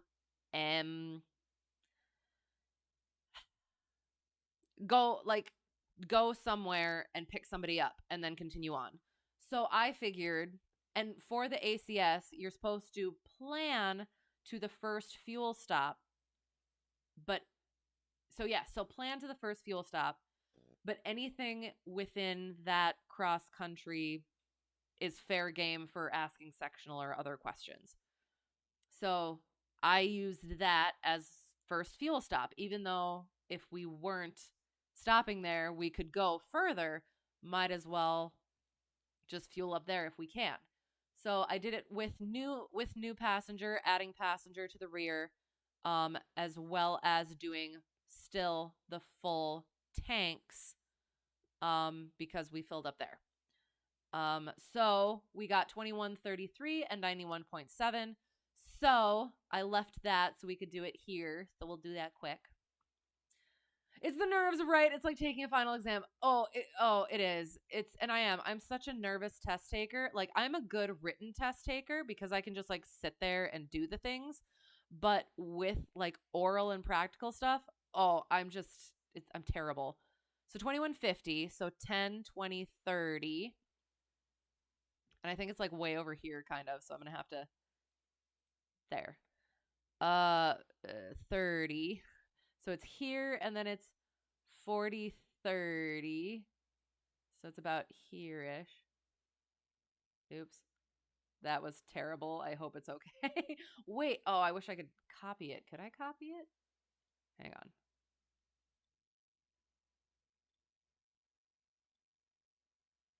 Copy. Oops. Nice. Excellent. Okay. So we're going to move that. We're going to delete that. And I know it kind of goes up a little bit, but we'll put it where it needs to be. So 2050, 40, 30.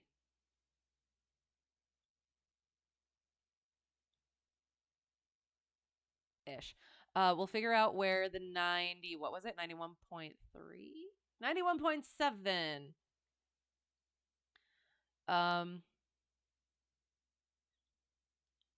92.5.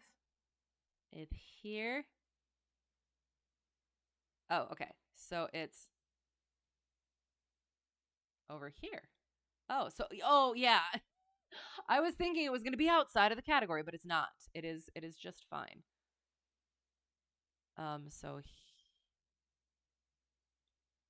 here-ish. We'll go like that. Okay. 92.5. It was 91.7. So 90.5, 91, 91.5.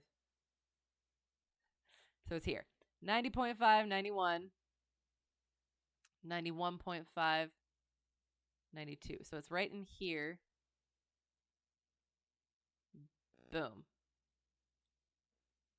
Gosh darn it. It's right in there. So we are in normal category at that point. Yay! We did it. Amazing. All right. So that's our weight and balance. Yeah. So now, now we go to our performance calculations.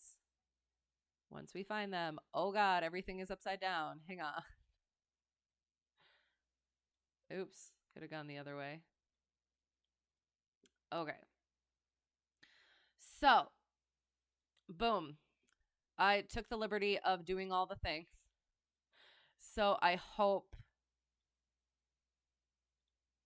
I can properly go through all this. So 1,009 feet is for our KPNC. I'll prove it. 1,009. So where did it go? I just did 1,000 just for because it's easier for this anyway. So our gross weight is around 2,000 pounds, so I just use that. Headwind, we're just going to use 0 because that's, again, worst case scenario. And then again, total to clear, 50-foot obstacle, 1095 and 1325 because 1,000 is in between here. So then I took 1,000 divided by 2,500, and that got me 0.4, which I used to subtract that, and then multiplied by 0.4, and then added that to that, which then got me that, if that makes sense. So we got 1187 feet. Does that jive? 1187, if it was at the 1,000 feet? It does. And then it was warm at the time that I did the calculation. So the note says increase distance 10% for each 25 degrees Fahrenheit above standard temperature for particular altitude. And at the time, I think it was about 5 degrees above. So I just did the 2%.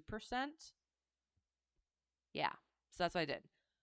One of the things that I realized coming into after doing all of this and now coming into it, I'm going to write down the data that I used at the time so that I have something to justify it with, as well as to be able to like really look at it and comparing that data, be able to make an educated guess or a good assumption of how it's going to change. So yeah, so then adding that 2%, 11 feet for our takeoff data. Again, to clear the 50-foot obstacle. Good, excellent, amazing. Maximum rate of climb. We are going to 6,500 foot for our cruise. So subtracted 6,500 and 5,000 is 1,500 divided by subtracting those two, 5,000, get 0.3. Did the 2,000. So then the 76 and 74, I went with the higher middle ground, which is 75. So that's a 75 miles per hour indicated airspeed. And then the 610 and the 380. I feel like I put lines under these as well. I don't know why they're gone. Sorry.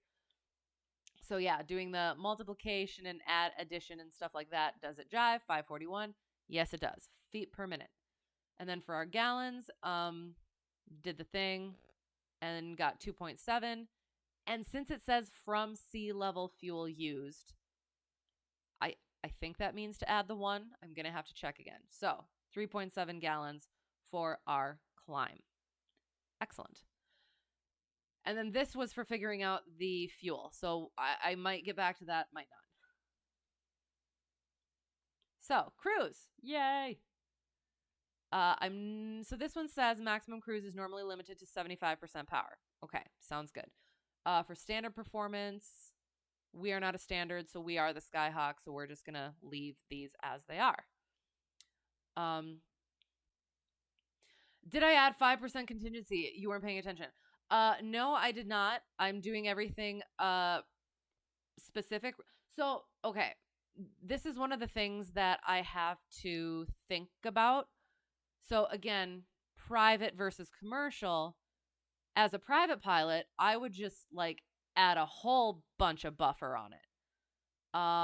But as a commercial pilot, it has to be a lot more, it has to be a lot tighter. Like it has to be a lot more precise. So you do this, and again, I'll have to talk to commercial instructor about this, whether I'm thinking about it incorrectly or not. That's why you add the buffer at the end. But yeah, so I'm doing it just particularly. And then again, like I said, I'll talk to commercial instructor and see like what I'm actually supposed to be thinking about when it comes to that.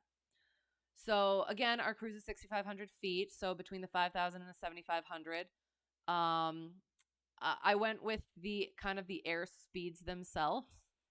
So the limit is 75%.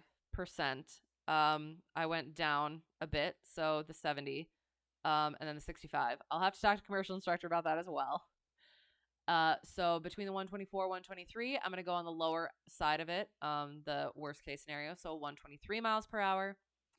And then for the gallons per hour, 7.9, 7.4. I went on the what it actually kind of jives with, because it's minus five technically. So it's 7.6 gallons per hour. 4.7 hours for that, and the 568 for that. Do I trust all that? And then this was all, again, calculating the fuel, and then I put that up there. You aren't paying for fuel. The other guy is, so want to keep costs down for him. Sure, but you also have to think about weight and balance and stuff like that. This one? There. Landing where's all my landing data?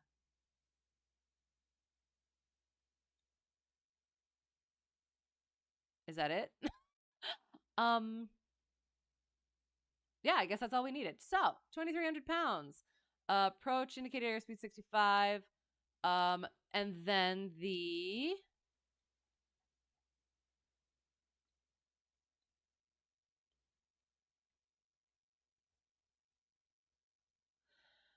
here, this is where we are landing, 6160. Just kidding. It's to the first fuel stop. So we do this one, 2891. So I think I just rounded it up to 3,000 because that's the again, worst case scenario sort of a thing. Where did it go? Sorry. Yeah, so 3,000. So I did the 3,000 minus 2,500, which is 1,500, divided by the 2,500, got 0.2, went between that, and got that, 1,325. And reduced the landing distance for the headwind, and I just left that. Because, again, that's an optimistic sort of a thing. Yeah. So yeah, so then I did for figuring out the fuel. I went through and I had to figure out like the feet per minute, how high I had to climb with the feet per minute. So then I had to do that divided by that, which got the minutes. Then I had to figure out the ground speed, which took into account the pressure altitude, the density altitude, the wind correction, the temperature, which is in with the pressure and the density altitude, but still. Also had to do the calibrated airspeed, so we did that. So the 75 knots indicated airspeed is 76 for the calibrated, to eventually get to our ground speed. So it would take us 15.1 miles to climb, which then left us, the route is 188. It left us 15.1, so we had 172.9 miles to cruise, with a ground speed, again, of the 114.6, which is 1.5 hours for cruise, which gives us 11.4 gallons that we would burn in cruise, adding the 3.7 that we did for climb, makes it total of 15.1 gallons, which is how we got up here our landing numbers for our weight and balance. And I did. I had to go back through to do some of that stuff. I had to do the prog charts and kind of not guesstimate, but like see about where the pressure was going to be, check what the winds and temps were going to be.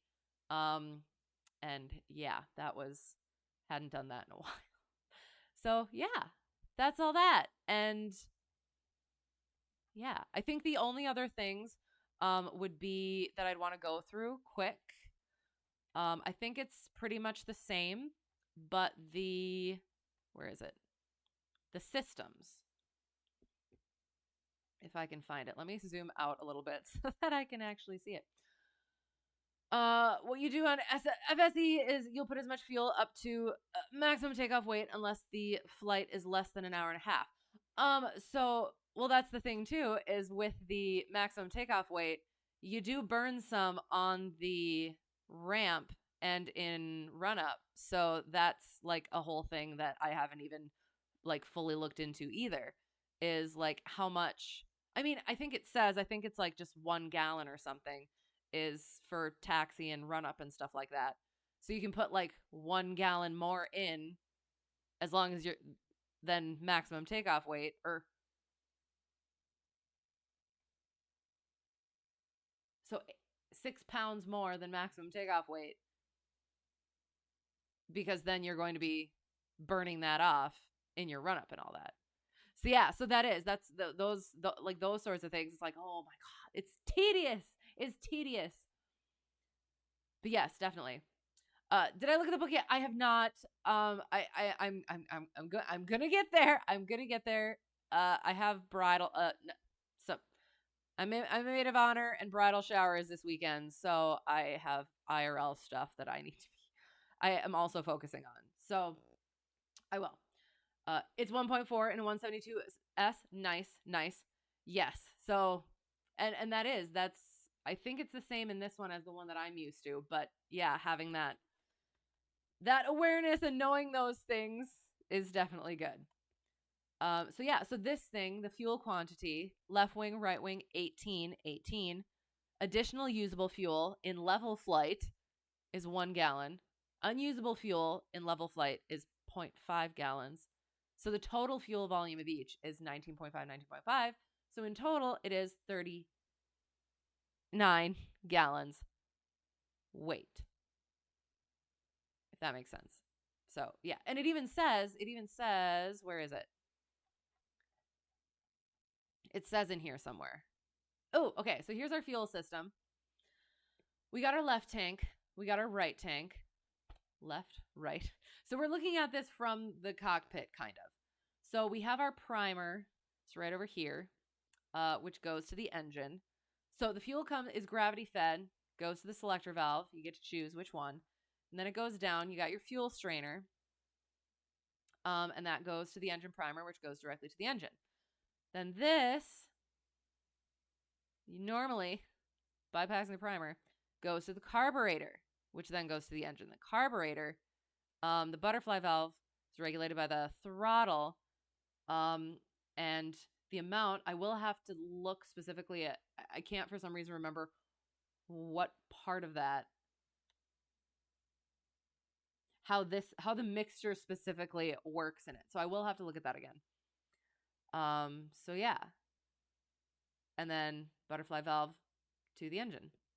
Excellent. Where is it? It says somewhere. Oh, knowing load factor is plus 3.8 and minus 1.52 with flaps up, and plus 3.5 with flaps down. Somewhere in here it says 39 gallons specifically. There it is. Okay. Fuel capacity, 39 gallons. Oil capacity is 8 quarts. Propeller is a fixed pitch, 76 inches. Engine, Continental engine is 0300. So we're a Skyhawk, 0300D. Yeah. Okay. All right. I think we're good there. We're going to get in the plane? Question mark? I hope. Oh, shoot. Frukin. I have to start all the other stuff before I start the sim.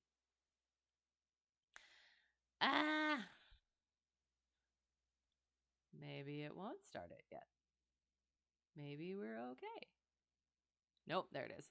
Okay, so I'm going to have to quickly get out of that again. There we go. All right, so we got our tracker. We got our that thing. We got our little nav map. Make sure this is good before we go. Come on. Where are you?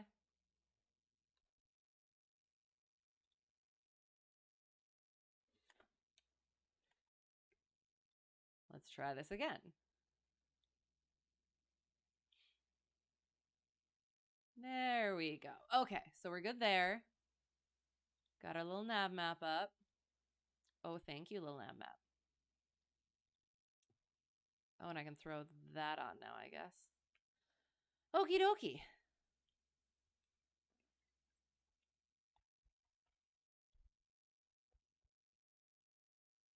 Oh, shoot. You know what?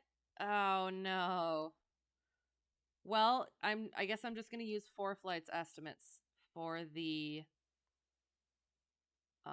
shoot, hang on. Flights. Send to map. Okay. So, I can turn that down. All right. So, we're going to try, I haven't done this in a while. This is terrible. We're going to try and do our points, see how well that actually works. See how well I actually do with it. Whoa, why?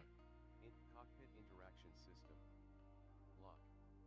List with 2 values.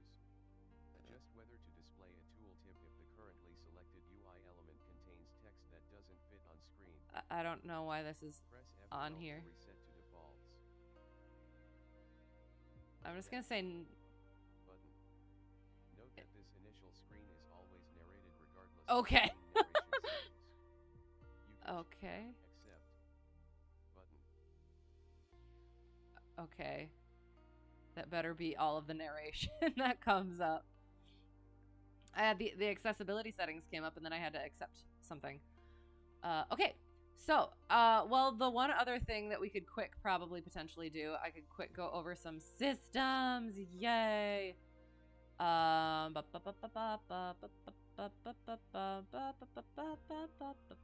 Okay.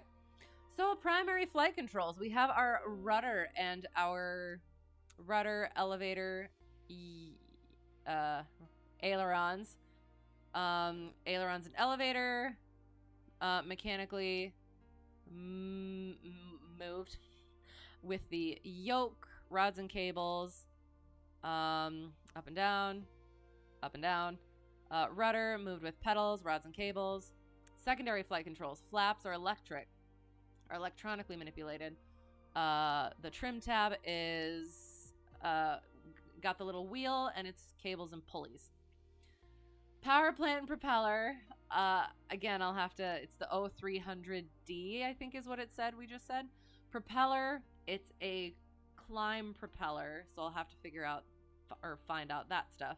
Landing gear is fixed. Fuel, oil, and hydraulic. 100 low lead. 39 gallons overall with 36 usable. Oil,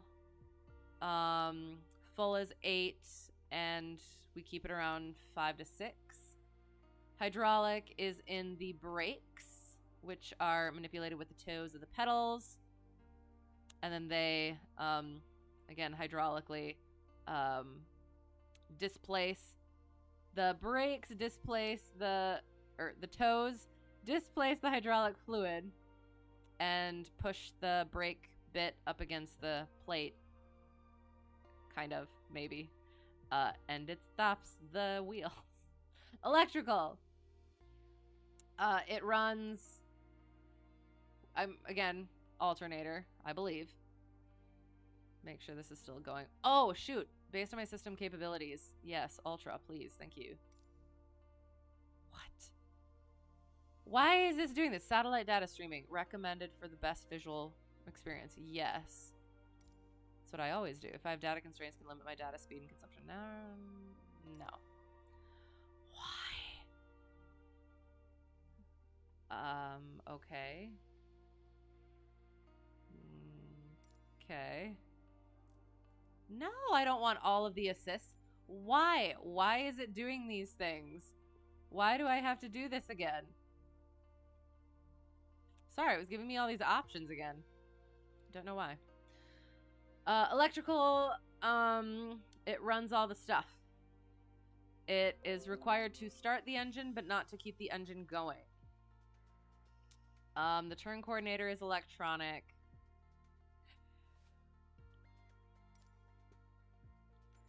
I'll get this going as well. I think we're going to, yes.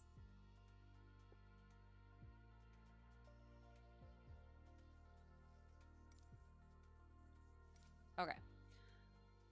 And while that's loading, back. Okay. So yes, turn coordinator is electronic. The engine runs without electricity, so if you lose your alternator, the engine will continue to run. Electricity runs all the comms. Did I say all this? The comms, the lights, turn coordinator, the flaps. Yeah. The gauges. The airspeed is pitot-static. The altimeter and VSI are static. VSI has the calibrated leak, so that's how it does the differential sort of a thing. And then I'll just quick finish up this stuff, and then we'll get in the plane. And then the altimeter you set to with the Colesman window, in the Colesman window for the altimeter setting. And then, yeah, use the static. And then the vacuum gauges are the artificial horizon, the attitude indicator, and the heading indicator, which can be adjusted. Yay. Sound good? I hope so. Boom. And boom. I'm not sure what all we're going to do, because it is already late. I wasn't expecting to go that late, but oh god, why? I turned every assist off. You asked me for assist, and I turned them all. Oh, wait, shoot. What did I do? No. I think I had it set to like here-ish. Sure, why not? What? Why are you... What is it? I don't need your freaking checklists. I don't need your flight assistant. I don't need... Hang on. Let me make sure things are good, I guess. God dang it, what the heck? No. Yeah, I did that one. Oh, yeah. I set this a while ago. Yeah, and I think I did that as well. What on earth? Yeah, I don't think there's anything different there.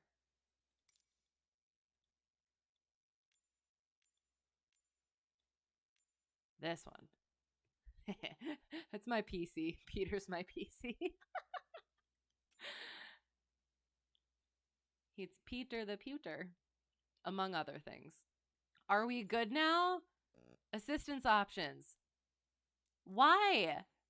This always freaking turns back on. I do not want the freaking ATC. I'm sorry. It just ticks me off. No! Yes, I don't need your freaking objectives. I have my own object. Whoa. Why is this? What? Hang on. What is this? Okay. How do I get rid of this? To assist with procedures and controls during a flight notification. I don't want it. Press escape. Oh, I'm about to get... Okay, did I put all assists on? I'm just going to assume that I put all assists on accidentally. Better...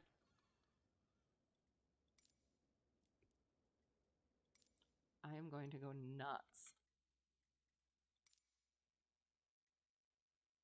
Okay, am I going insane or does it keep on fricking...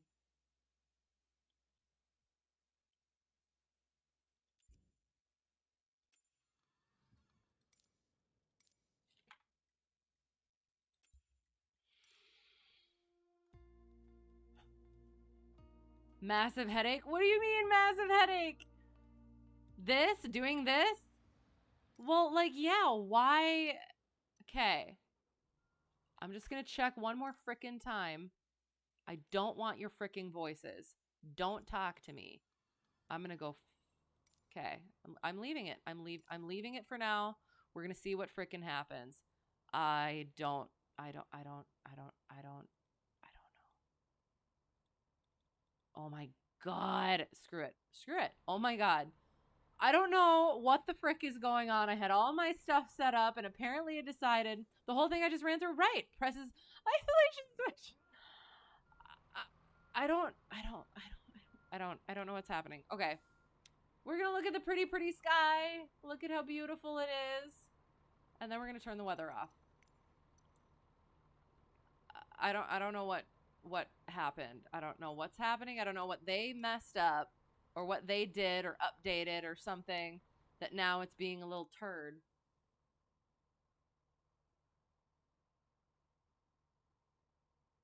There. Okay. Pop quiz. Name all the airport beacon colors. Oh god. Green and white for airports. Green with peaked flashes. For the love of God, are you kidding me? Sorry, hang on. So fucking sorry. I'm sorry if that came through.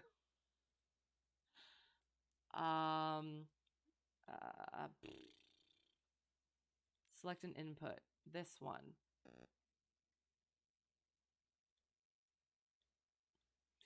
This happened before where it got rid of. How do I just freaking like interact with something?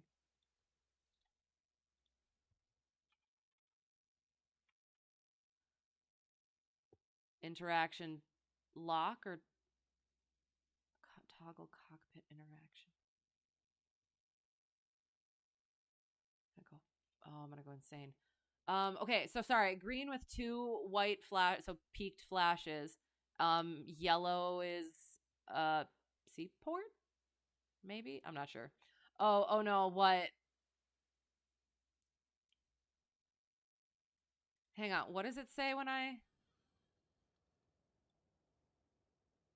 set yoke visibility? Press question mark to interact. And somebody helped me with this the one time, and I can't remember how to. Not that. Again, but again, stop. I don't want to listen to the freaking ATC voices. Go the. Oh, God. We're going to get some freaking gamer words here. I'm so.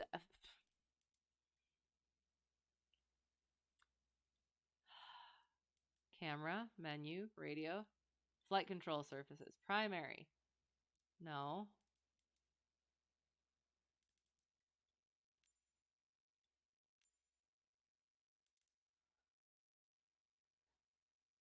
I got it. You don't use MSMS on my own. I'm sorry. Yeah, thank you. Thank you. That's okay.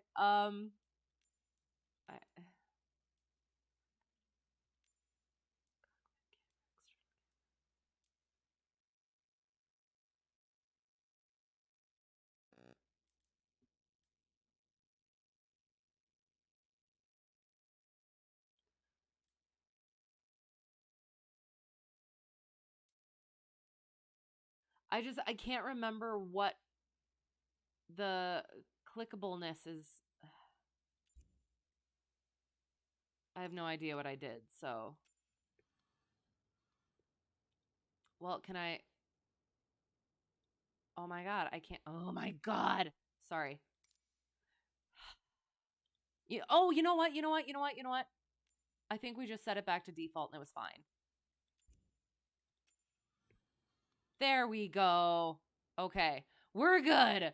Now comes the phase of the stream where we troubleshoot MSFS. I know, like we got it now. I do remember that now. Is we just set it to default and it was good. I don't know what I did with the custom mouse or whatever, but it was apparently useless. So we get in the plane.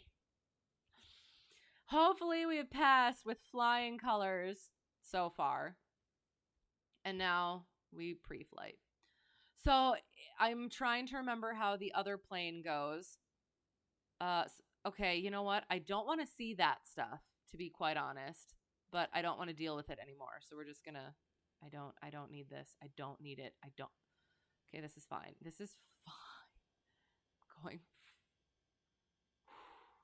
I am. I'm very. I may have already let one slip, but I am so done. So done already with this. Where is my freaking? It doesn't have my. Oh my God.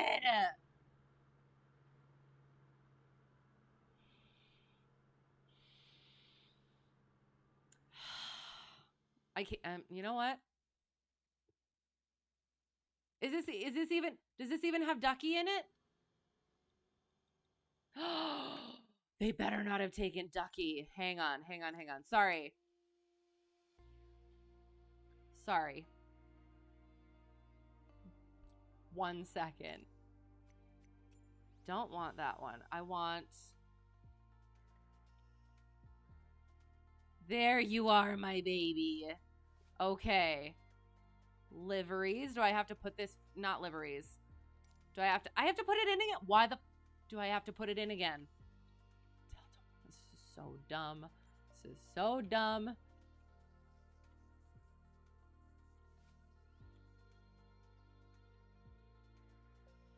Flight number. Don't have to append. Show tail number.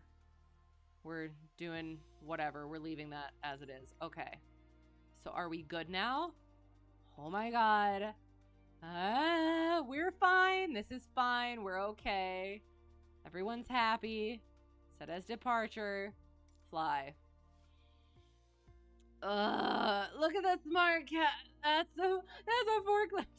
They took the duck. They did. I don't know what happened. I don't know why everything reset. Gonna invent some new swear. Oh.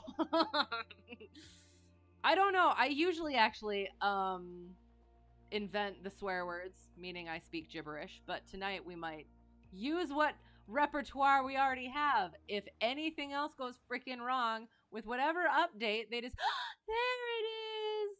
Yay. Oh, and okay. We're good now. We have the duck.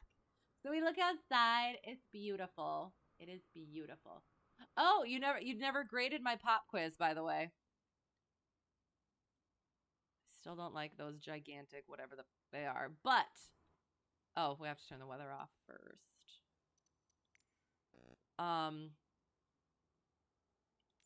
Clear sky, live freaking weather. Why did it? Okay, just I don't like having to do things over again. I really, really don't. It just oh my god. And it doesn't save my oh my god.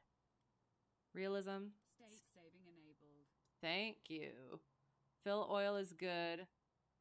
No autopilot, not the GTN 750. DME, ADF.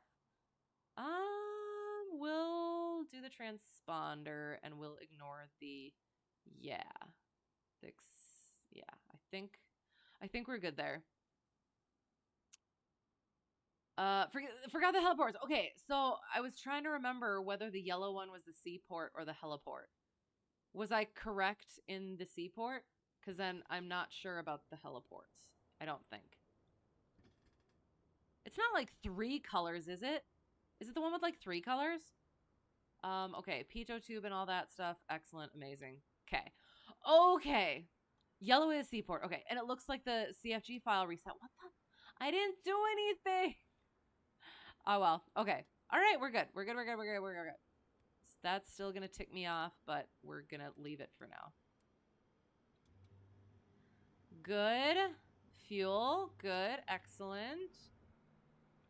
All right. We look at the light. Look at the light. Look at the lights. Look at the lights. Grasp the pitot tube. Feel that heat. And turn it off.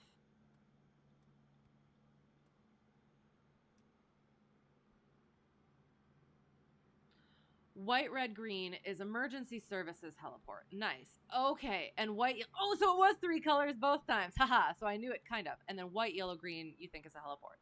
Interesting. That makes sense. Because, yeah, if it's just like the white, yellow, green, then it's like, you know, it's chill. It's whatever. You throw a red in there. Yeah. Okay. And you're verifying it? Excellent. Thank you. I appreciate that. Okay. Did the things.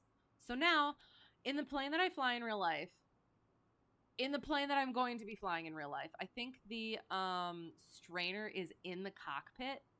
So I think I'll strain it right now. We does the thing. And then we shut it off and we just make sure that it actually turned off and it's not leaking. So I need to control the space again. There. And then we get out.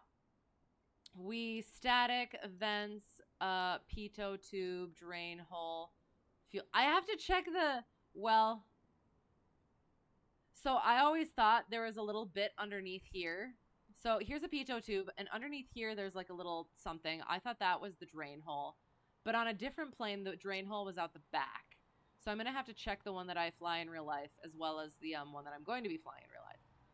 Fuel vent, drain a little bit of fuel, tire, baggage door, antennas, flaps, aileron, flap, aileron. Did I say antennas? Fuel cover, fuel caps, elevator, trim tab, rudder, checking the things, flap, aileron, tire, drain a little bit of fuel from there. More antennas, check the tire. I don't know if I said that. Check the oil, which we did on the iPad in there. Leading edge of the propeller, alternator belts. Wiggle, wiggle, wiggle. Exhaust, air intake, nose wheel clearance, and the nose wheel itself. Yeah. And then we fuel up. And that's one of the things is I think number one instructor never went with me on check rides. I think that he thought that it would be good for me to not have anybody else around, which is probably, yeah, fair. I think commercial instructor is probably going to go with me if he is around and available. So that would actually be good because then I'll make him fuel it up once we actually get there. Or he'll be able to help me fill it up when we get there. So yeah, and plus, because there's so the one that I'm going to fly, they keep it at 10 gallons per tank. So like, I don't know, that's like, that'll be a weird thing if I have to like fill it all the way up and then I paid for somebody's gas.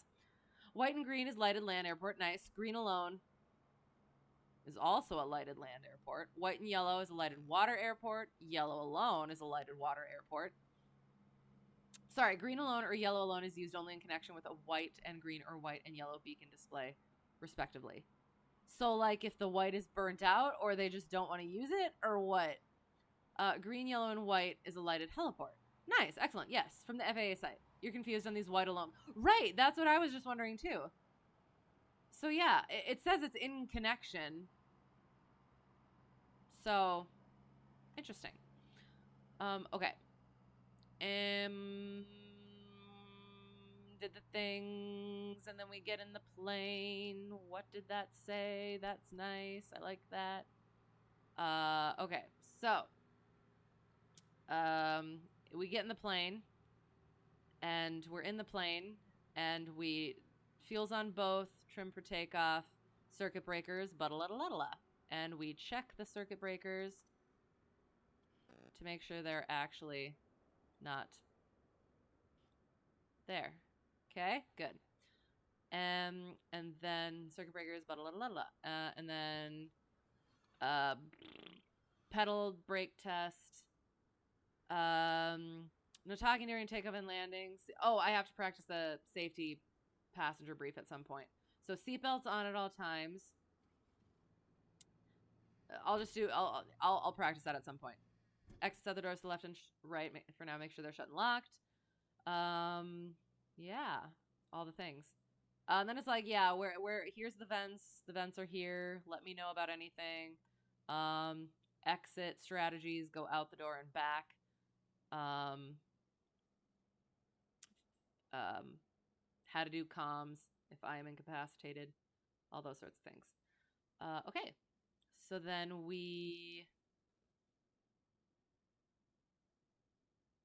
autopilot is off. Avionics are off. Autopilot's irrelevant. Carb heat is on. Beacon goes on. That's the nav lights. Beacon goes on. Prime at 1, a 2, a 3. Well, that was cool.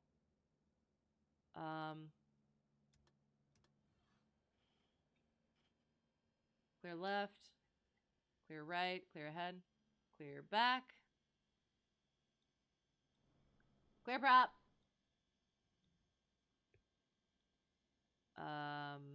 And then we...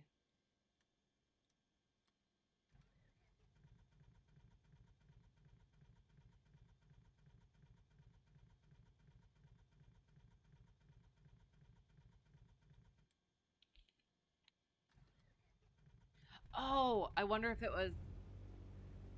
The blue livery is usually pretty okay for doing that, but I might not have had enough throttle in.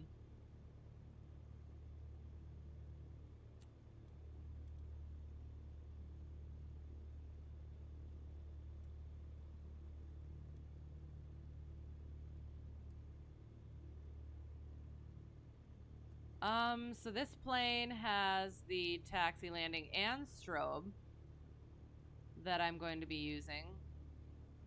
So we will use all of the things now. Actually, I don't need the landing light on right now. Flaps go up. Avionics go on. We get the weather.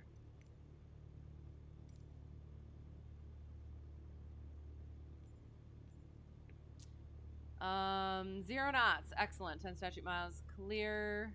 3000. Remarks AO2 differentiates precipitation. Sea level pressure is 1015.5. Temperature is 8.9er. Dew point is 2.2. Both those Celsius. I'm gonna do a Russian pushback. What does that mean? Oh, and I'm gonna bring this back. So 0 knots. Right pattern. We're gonna do a right pattern for 17. We're gonna go on 17. Hang on. Let me make sure.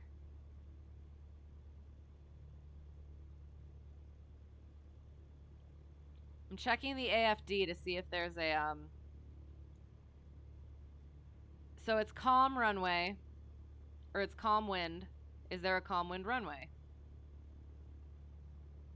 There does not appear to be a calm wind runway. So I am going to choose to go on 17 so that we can take, hang on, it's right pattern. So I can take off right pattern into the downwind, and then once I hit midfield, we can turn to 291 and go. So it should take us 11 minutes to our first checkpoint. Yeah. So we'll see what happens. Parking brake is off. We filled up with fuel, oil pressure, oil temperature. Good, good, good. 3000 is what we need. And 1009 is our elevation. That jives. DG. Oh my god, why is it? Okay, I have my feet on the frickin' brakes, and I have had my feet on the frickin' brakes the whole time, but you just decided to go because I took the parking brake off. I'm sorry. You push back with reverse thrust. I don't think we have reverse thrust in this. God dang.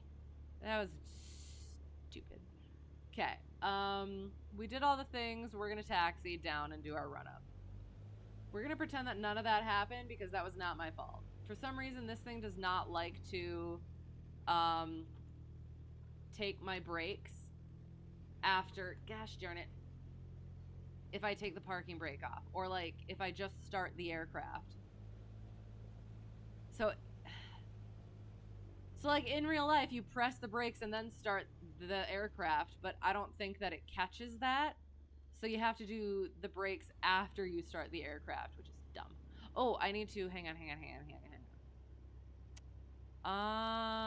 This thing I need to turn on. Boom. So that I know where I'm going. Yay.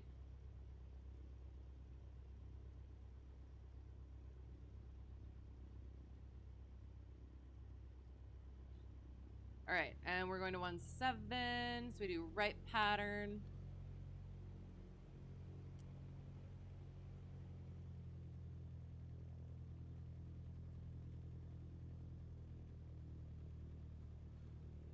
Oh god.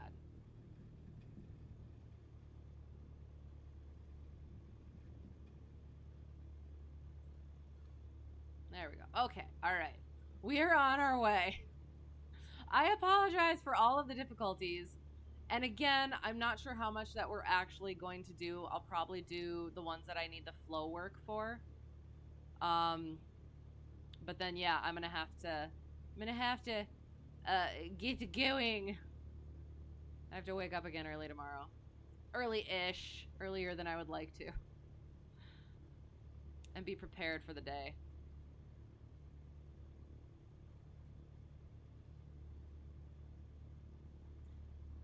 So we check our things.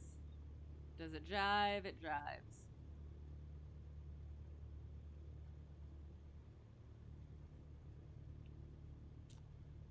Oh, one thing that I forgot to mention. Last week, little blooper. Last week I was practicing. For some reason, my short field takeoff or short field landings I keep missing them. And so I practiced them by myself, and then I practiced them with commercial instructor. And I figured out kind of that I'm worried about, because you have to kind of drag it in a little bit, but I keep worrying that I'm going to hit one of the lights at the end of the runway. So I always end up coming in a little fast and high because I don't want to hit the lights. And I told that to my instructor, and he has we have a bantery sort of a thing. So like he likes to give me words I can't say because I'm a lady. He likes to give me crap, we'll say that, about stuff. And so he stop. My feet are on the brakes. My feet are on the brakes. Okay. So I told him that, and he's like, okay, so land on the 1,000-footers so that I can see whether it's like a visual thing or if it's actually like you say. And I said, well, I don't want to do the 1,000-footers because that seems like it's gonna like throw me off a little bit. So how about like the second stripe from the numbers? And he's like, yeah, okay, all right, you do that. And I nailed it. I nailed that short field landing. And as I'm cleaning up the airplane to take off again, he goes, I bet you're very proud of yourself, aren't you? And I said, yes, I am. So that was, yeah, that's something that I'm going to have to get over. Because then he said, like, well, if he asks you to do it on the numbers, what are you going to do? And I'm like, why can't I choose? And then he goes, well, can you, oops, bringing that up a little bit. Can you usually pick your short field landing spot? And I was like, and he said, exactly. So I'm going to have to, that is something that I'm going to have to work on. However, I was a little bit smug at that thing because I knew he was thinking I wasn't going to do it, but I did it. All right. So we, hang on. Fuels on both, trim for takeoff. Back and and it was actually a little bit of payback because the one lesson we were working on short field landings again, or the first lesson we were working on short field landings, realized, and I wasn't quite getting it. Like, I get it. It's a downsloping runway? I can't remember. Downsloping runway. So I was coming in high and fast, among other reasons. Sorry, checking the things. Looks good. Okay. Good. Idle check closed. So yeah, we were working on that again because I don't like coming in that low. And I don't like coming in that low when I don't have runway underneath me. So coming in that low and like skimming it in to touch down like almost on the threshold. Oh, could put that back in. Or that close to the threshold, I should say. Makes me nervous. So yeah, so that's my thing. And then it was the upsloping runway, and he's like, okay, do you want me to show you one? And I was like, yes, show me one. And as he was like on short final and like coming in for the landing, it was looking like maybe he wasn't gonna get it, but he did. And I was like, darn, on the inside. And he was like, I bet you were thinking that I wasn't gonna get it. And I was like, maybe, or that I was hoping that he wasn't gonna get it. So, but he did. He nailed it. And so that was my payback for that, is I nailed mine then. The next lesson. So I don't know where we are. Where are we? We did all the things. Ponca traffic. Cessna Hotel Tree 1 Delta 1 departing 17 right downwind departure to the northwest. Ponca. So again, Check our time. Approaching runway 17. And keep our flight. Entered runway 17. 7,100 feet remaining. So we're going to check our time once we hit the right downwind. And it should be about 11 minutes. And then we'll start doing our with 291. Now it's 299. The course is 291.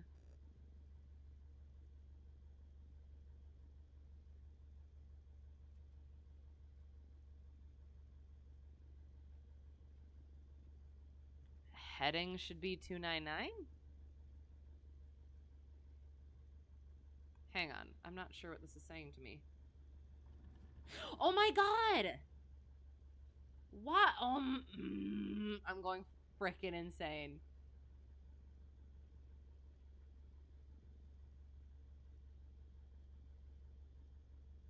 Heading. So my heading should be 299er. Okay. Getting back on the frickin' runway. Because apparently we had enough thrust when it was at frickin' idle to go off the runway. Okay, here we go.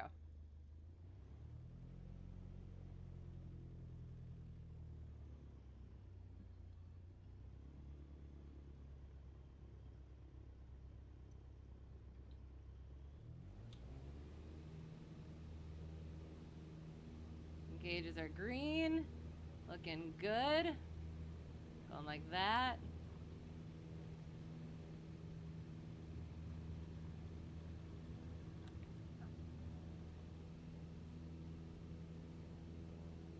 Sorry, my iPad is in the way. That's not good.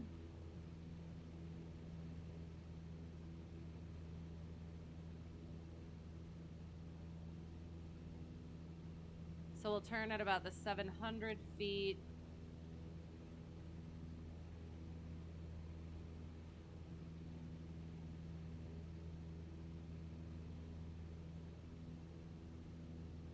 Because that is our VFR turning altitude.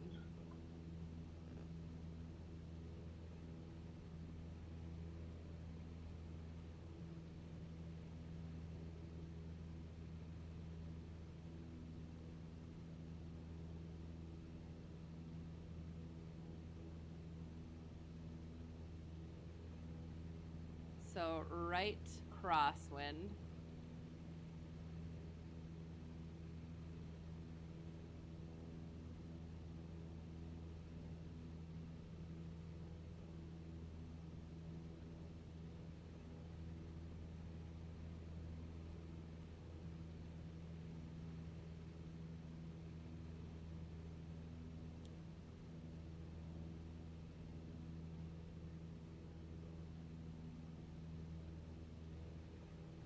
Oop. There we go. So we're gonna find our Ponca traffic, Cessna Hotel Tree 1 Delta 1, right downwind 17, Ponca. We're gonna kind of level a little bit here, and then we're gonna, oh shoot.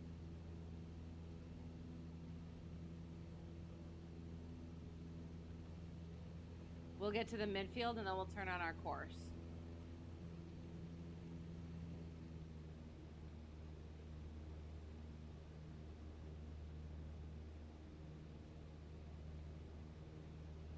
All right, 299er. 299er.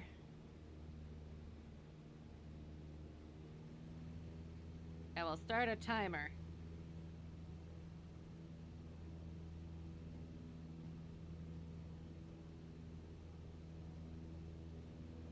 All right.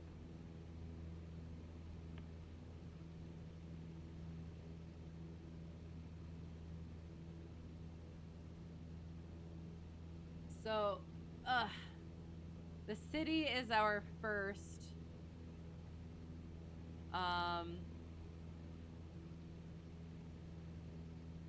what's it? Is our first checkpoint. Or first waypoint, there we go. Taxi light goes off. And again, in this one, I have to remember that I do have a landing light that works.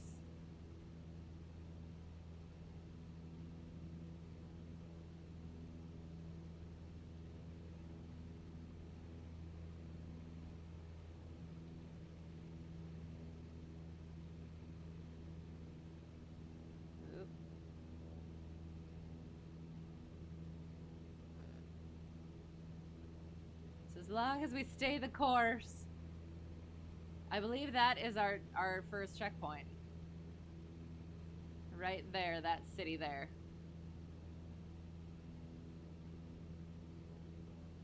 And we're not going to make it to our altitude.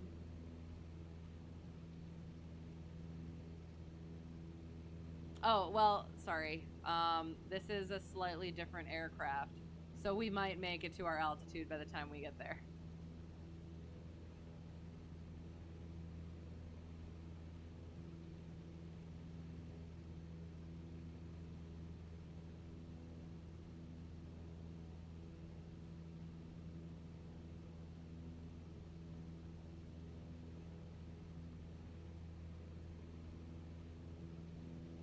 We apparently have a really good glide radius.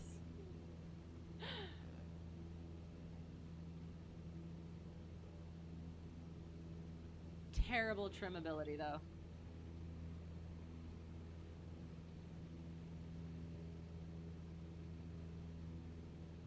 And yeah, and I guess, again, since this is a different aircraft, whatever numbers I use, if I use the ones that I fly in real life, it's not going to be quite the same. But we'll find out, I guess.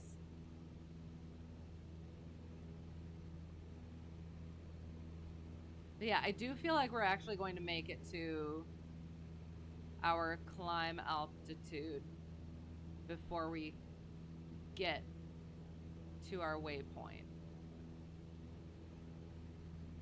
Think you're gonna head out for the night? Sounds good. Sorry, but you're falling asleep. Sounds good. I know it's later than I wanted it to be, so I apologize for that. But no worries. Thanks for being here. Sleep well. Hope to see you again soon. Yeah, so I won't be streaming again until next Tuesday for more flying. But yeah, otherwise, have a great week. Have a great day tomorrow. All the good things. And yeah, sleep well.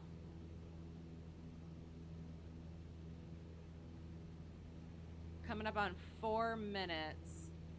Checking the status of our point.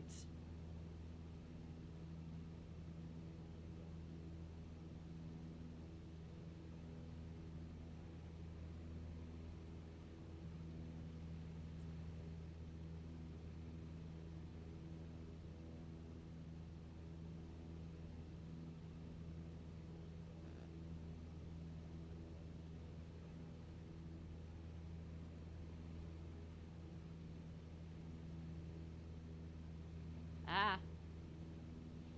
You'll be around, sounds good. You're doing a string of 3 flights in a row. Nice, excellent. That sounds like fun. It's a lot of flying, but it sounds like fun.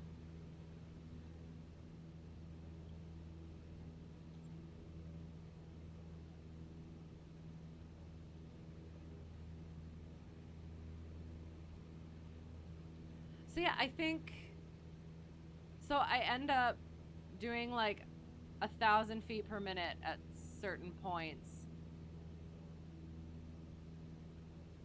And I think that's part of the, not issue, but like, kind of.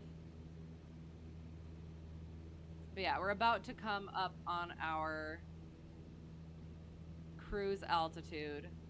We'll see about our point.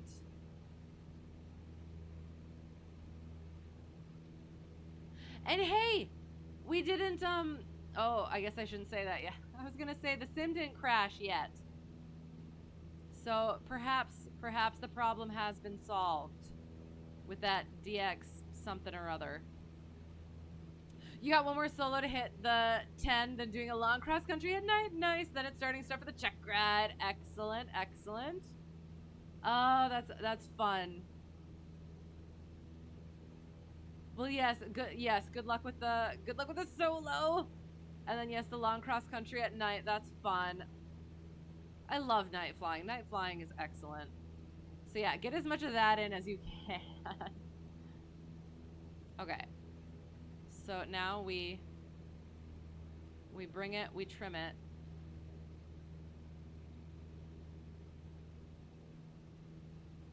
So we have arrived at our point 5 minutes apparently early.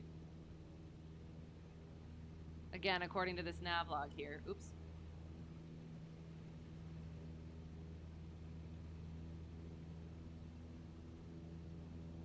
Trying to level off here.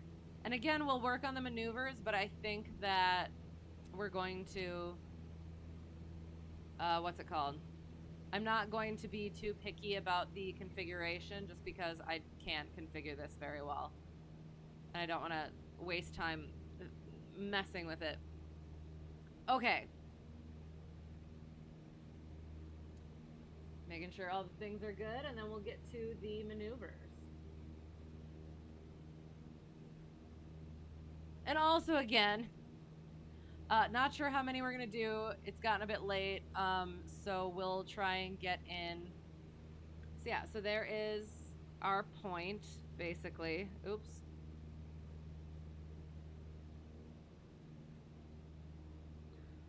We followed it pretty well, and then now we've kind of gotten off course.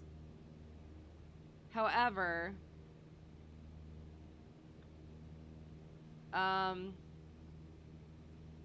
well, now it's saying I need to be at 2.9 or 8. Probably because I got so off course for our next point. So we need to be, yep, on this side of that thing. But 2.9 or 8 is where we're supposed to be at for our heading. So we'll hit that bit, and then we'll start doing the stuff. And maybe we'll just go back and work on the landings. We'll do the accelerated stall because that is something that I need to work on, and potentially the steep spiral. I think my Chandelles and lazy 8s. We will do the 8s on pylons actually too. So maybe 8s on pylons.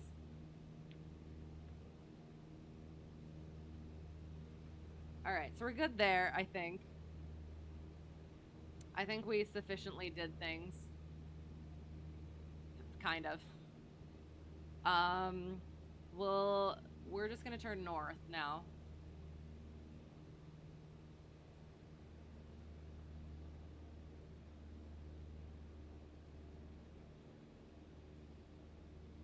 And actually, we're gonna do our clearing turn. Huh. Okay. So I had a lesson. One of my lessons last week. We talked about the clearing turns, because I don't know. It's something you do, but then you don't always question it right away, and then by the time you decide to question it, it's been a while.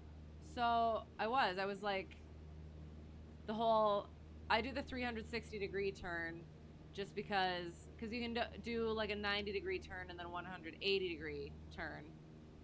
But I do the 360.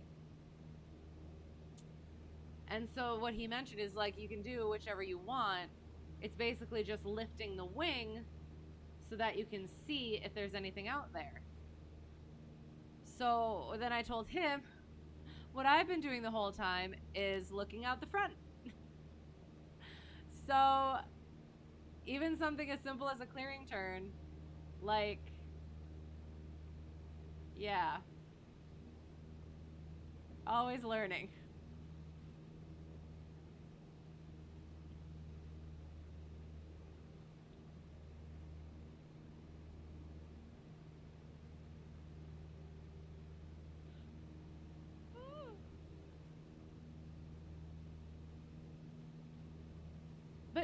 okay, so one of the things, now that I think about it, is why would the 90 degree and the 180 degree one work?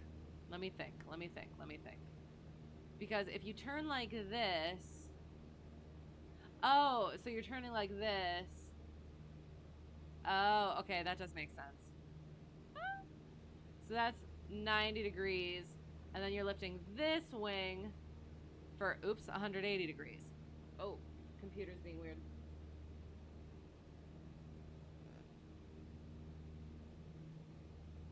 Okay. So yeah, so if you 90 degree like this, and then you 180 degree like this, you do catch all that. Okay, all right, that makes sense. So we did our clearing turn. Excellent, amazing. Might as well do accelerated stall. So I've gotten some good ones in. One of the things that I've been having an issue with, though, is I pull back too quickly. So I need to get, it doesn't say anything about getting into a steep bank angle, but apparently it's sort of implied. So we are going to do that, is get into the 45 degree bank and then pull. So we bring our power down.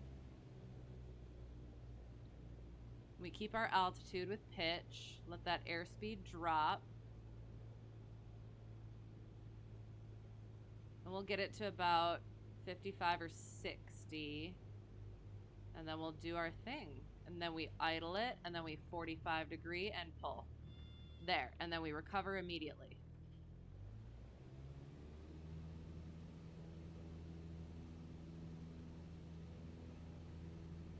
So yeah. So I think what I was doing, oh, I guess we'll get up to 6,500. So that was probably okay, I guess. So we'll get set up for the steep spiral. I gotta figure out what direction the wind is coming from.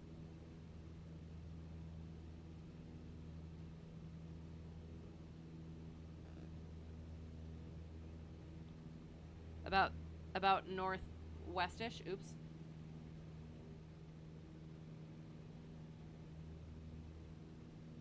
So that'll be fun.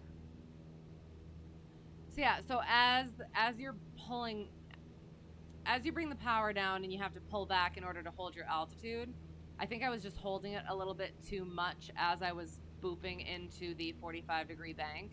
And so I would get that stall, that buffeting, before I got to the 45 degree bank. So yeah, something to keep in mind and practice. All right, so we're gonna do the steep spiral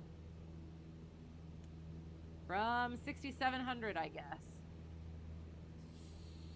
So boop and trim carb heat, trimming for about 60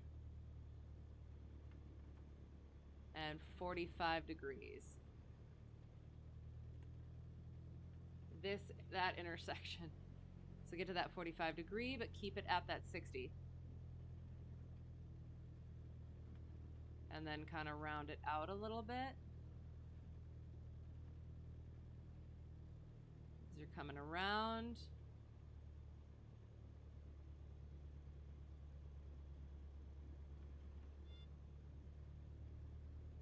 And then we're getting back to our highest bank. No.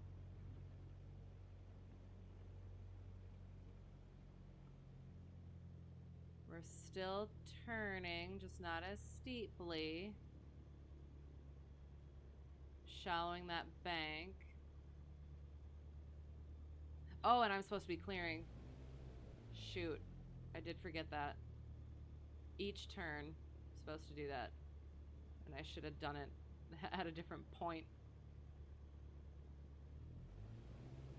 And then we steepen.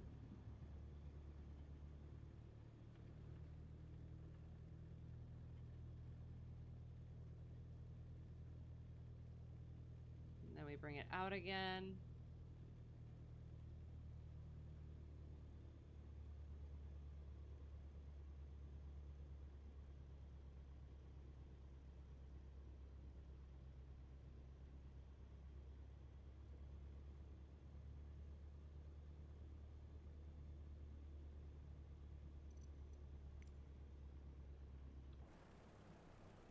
All right.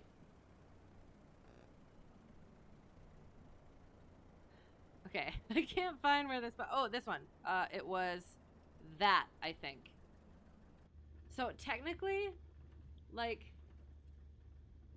it was, I'm gonna have to, hang on.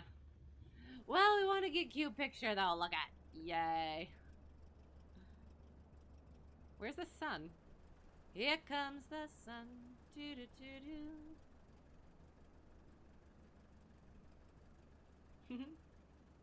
Yay. Okay, now, oh god, things are happening. We are fully stalled. This is gonna be fun. Okay, hang on. Let it drop, power up, and bring it out gently. Pitch for 70 to 80 in this plane. So yeah, so our point was right there. That was the point that I was going for because it was like right underneath us. So I think that one went pretty well. We'll look at little nav map when we get to it. I'm gonna turn back. Actually, it looked like I did freaking terrible. Dang it. I think I got a bit steep, to be quite honest. I think I went a little bit further than 45 degrees. So that's why like my speed would kind of come up, and that's why like the ducky sounded when the speed was like there. So oops. All right, we are looking for good spots. We're going to use, it's northwest. And the winds are supposed to be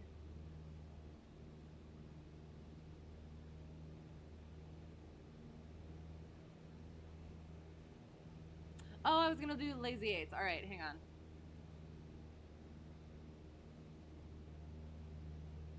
I'm gonna get on west, and we'll do a couple of lazy eights. So my steep spiral was horrible when I practiced it last week. In real life, I was not keeping my speed where it should have been.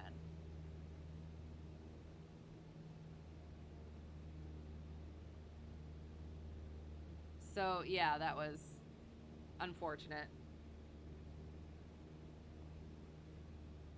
Okay, and my lazy aids were a little bit questionable as well. So we'll go like that. So we do that 5 degrees and then just gently pull. Let that bank increase. And then let it keep falling.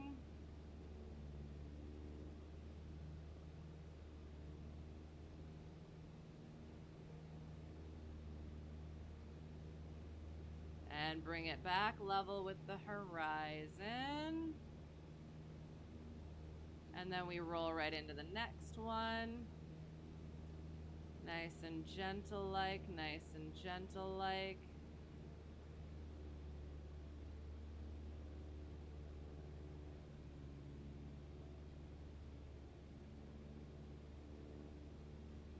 And then it comes back down.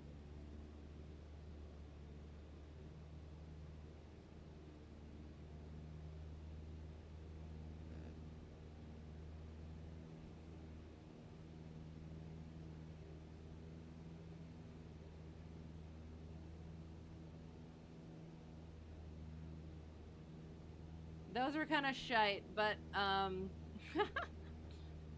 we'll practice them again in real life, see what happens. Okay, so the wind was again northwest. which is kind of unfortunate. It was 329, I think that it's, well, actually that was at 3,000, so hang on.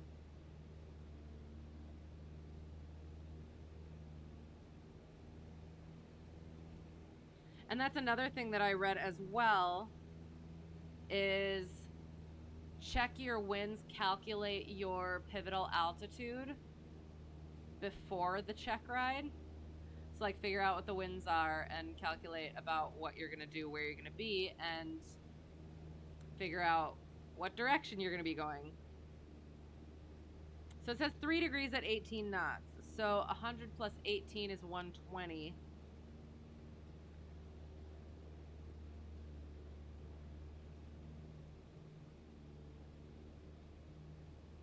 $120 is 960.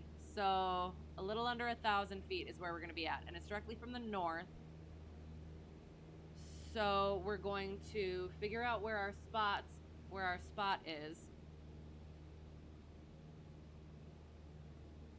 We're going south now.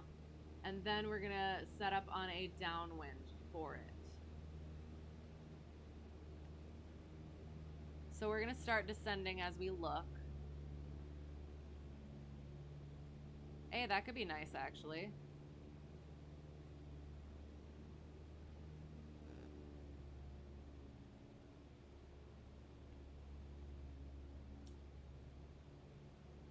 That might be what we're going to do. Well, that's actually a little bit weird.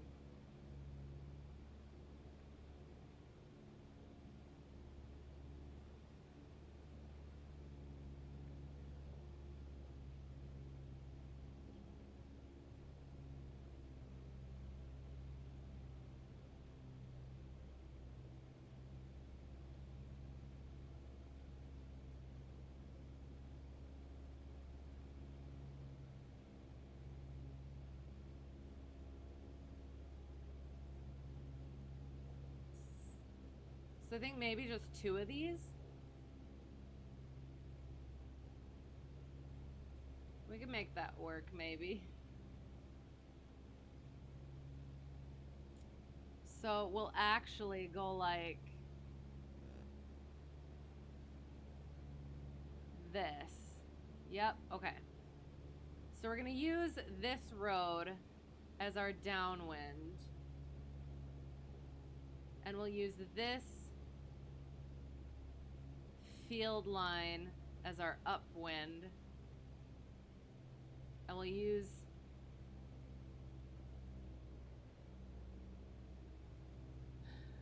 it's actually nice. Hang on. Yeah, okay. Make sure that they're good points. Oh, that's straight up right by the airport, so we're not gonna do that one. We're gonna do it over here.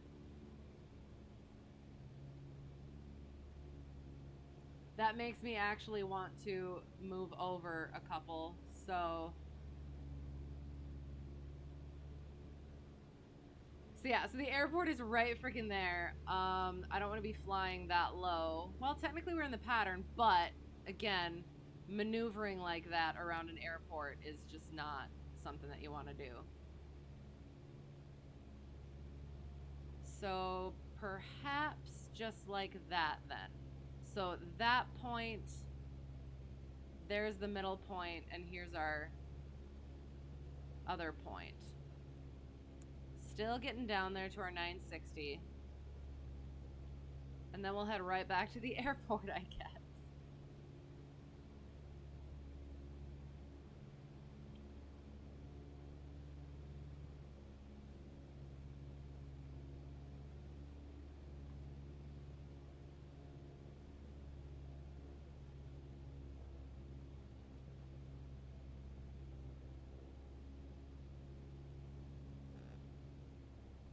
Oops.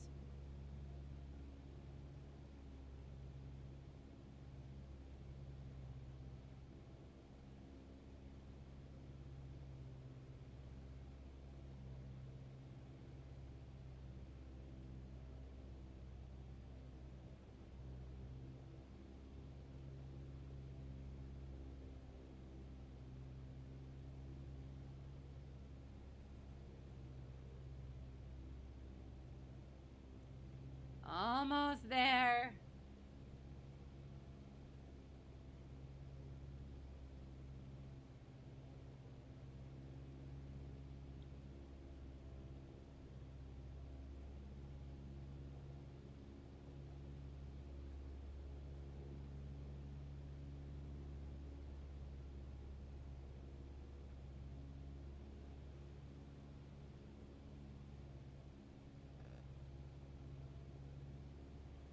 Oh, make sure we don't have any obstacles. There are no obstacles, yay.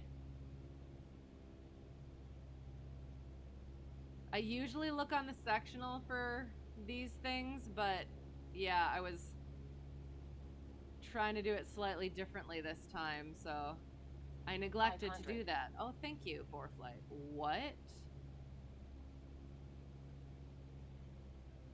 Oh, sorry, I'm supposed to be at 2,000. So I have to add it to the elevation. That would be a good thing to do. My God. That's a good thing to do now instead of during Checkride.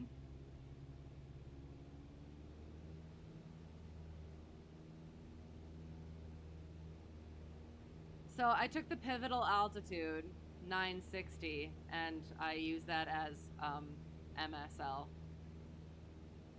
We would have gone through the Earth.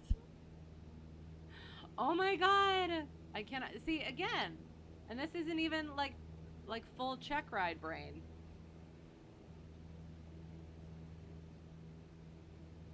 Okay, there. Get down to there. All right, there is our first point. 22 or 2300. Down below maneuvering speed. We're on our downwind. There's our first point over there.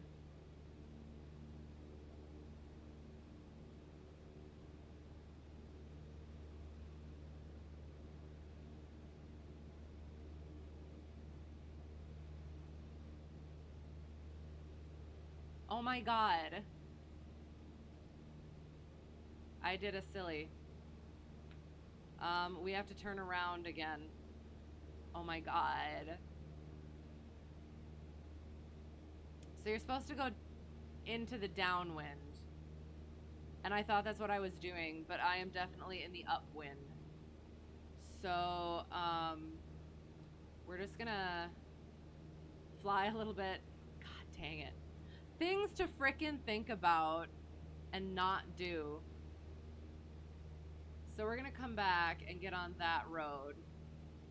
We'll just go a couple more up here just so that I'm not turning myself around too quickly.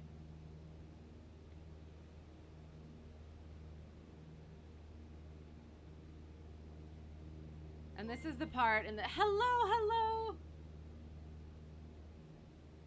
Sparky Pilot, hello, how's it going? How are you? Welcome, Raiders. How is your stream? What's going on?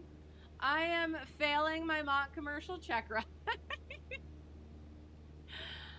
Rating, yes. Okay, seriously, I have to ask this time, but what is in front of me? What do you mean? Oh, like right here? This is Chicken. Oh, sorry. This is Chicken. He is my mic stand and my co-pilot. He's adorable, and I love him. Raid, yes, raid. Yes, I've been doing all the wrong things. Supposed to be doing 8s on pylons, and I calculated pivotal altitude and used that as MSL, and got to about 500 feet before I noticed. And then I realized I set up for a downwind into the upwind. So that's another thing. Yeah. That is a mic stand. It is a makeshift mic stand. He's just a cute, squat, little decorative thing. And then I just attach this really basic microphone that I have to his little comb with a barrette. Because I'm incredibly cheap. Hey, how's it going? I don't know how that came through the mic, but I apologize. Oh, did the raid work? It did. It seems to have. Okay, so now we're going 106 knots. which 735 should be the pivotal altitude then. So we're gonna quick dive bomb just a little bit. We'll get to about 750. So this is why getting on the downwind properly, you could correctly determine your pivotal altitude instead of doing whatever the heck I just did. So, yeah. All right, so there's our first point. And now we do the thing. I think everything up to the point of actually doing the maneuver is okay. So point is falling behind, so we pull back.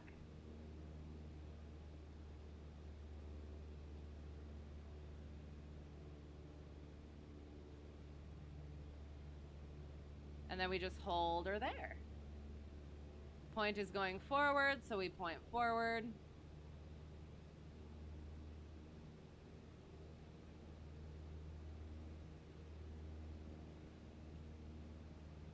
Point is falling back, so we go back. As well as make sure we're banking properly. Nose forward. And then we start flattening out. Leveling out is the proper term. Oh, good, yes. And then we cross over our midpoint level. And to be quite honest, it feels like 2000 is actually, like around 2000 is actually the proper pivotal altitude. So I'm like, technically, you know what? Now it's saying we are at 114 knots. So I should have trusted, I guess. Well, 110 now. I don't know. Not getting too caught up. And now we boom. And we pivot. Falling behind, so we nose up, but not too much. Holding it there. Excellent. Nosing down smidgen.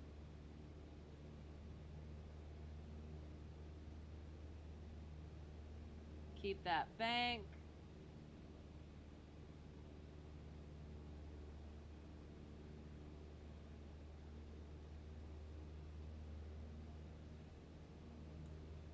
And then we exit the same way that we came in. Right down the middle at a 45-degree angle. That wasn't horrible. Everything up to the actual maneuver was kind of, but the actual maneuver was not horrible. Okay, excellent. All right, we're going back to practice some landings. We're gonna like hammer a couple short fields. I'm gonna try and figure out how to drag it in properly. It just makes me so nervous. Left hand for 3-6, so we will, pattern altitude is 2000, so we climb. We'll climb to 2500. Cross midfield, enter the downwind, and we'll try ourselves a short field landing. I get terrified that I'm going to break a light at the end of the runway trying to do my short fields. Then of course commercial instructor's like, well, how about you just go in between them? And then it's like, I'm leaving buffer room. There we are. Okay. So, Ponca traffic, Cessna Hotel Tree 1 Delta 1 is crossing technically the departure end of runway 36. Not 36, 15. Hang on, what am I doing? Oh, shoot, I am doing all the things wrong. We're gonna do a U-turn. God dang it. I still have an issue with getting my runways mixed up. like which direction. Because I'm like, the one that is facing towards the north is 3-6. And so when I come into it, it is 3-6. No, it freaking is not. Okay, so we're gonna make it the frickin' numbers. We're doing the numbers. You turn, we all turn. Yes, precisely. Sorry, ignore all this. I won't do it during Checkride, I promise. So we're at 2,000. We're getting our carb heat out. What are you doing? There. I have been having some technical difficulties as well for some reason, so I apologize for that. I don't know why these things are on still. Okay. I am completely not going the direction I'm supposed to. Okay. There we go. Coming down. Excellent. And now we turn. Ponca traffic. Cessna Hotel 31 Delta 1. Left base 36. Right? Yes. Ponca. Oh, I should be like that. 500. Okay, thanks. Oh god, this is gonna be terrible. This would probably be a go-around, but you know what? We're gonna salvage this. Short final runway 35 at Kilo Bravo Kilo November. Warning, airport not in current route. Okay. Now I have to remember, oops, bringing it up a little bit. Aiming for those numbers.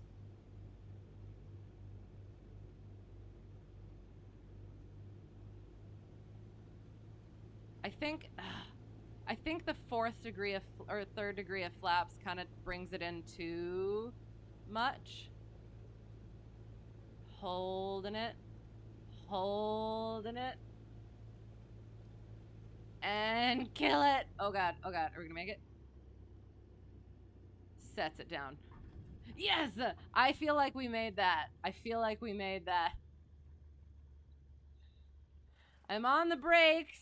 I'm on the brakes and not slowing down, apparently. There we go. I think we made that. It's just so weird cutting power before there's runway underneath you.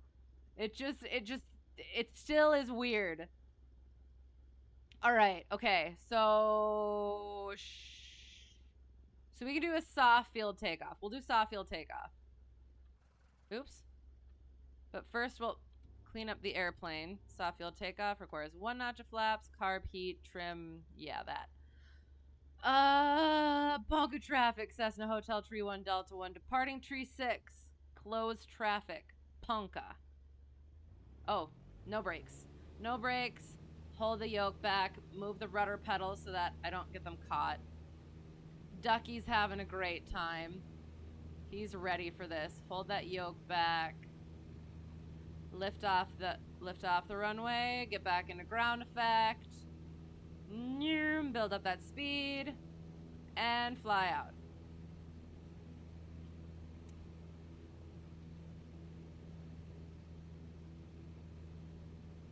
We'll try our soft field landing, see how well we can do that.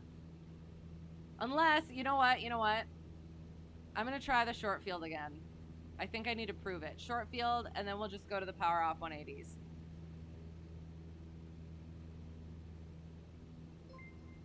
Oh, actually we're 3.5. Oh, hello!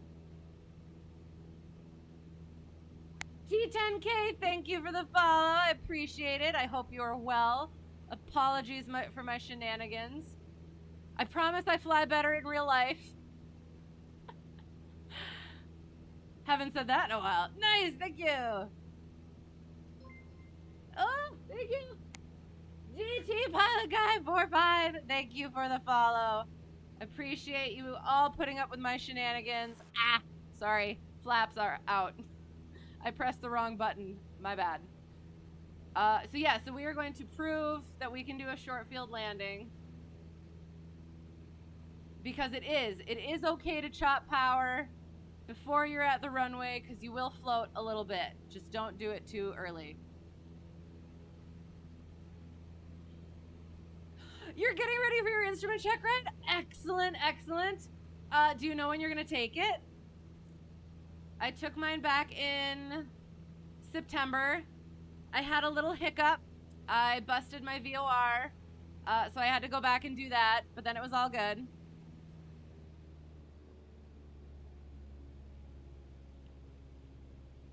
So yes, it is. Yeah, it's a tough one, but it's so much fun to do, and having it is nice. It definitely is. Haven't really gotten to use it much, but it's nice to know I could if I wanted to.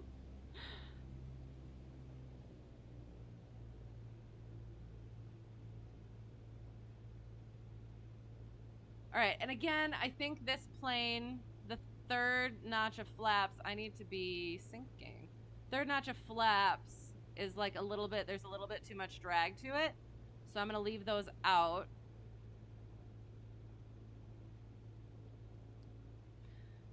You're so close to your checkride. You really need to focus and finish. Yes, work. Dirty four-letter word gets in the way. No, oh no.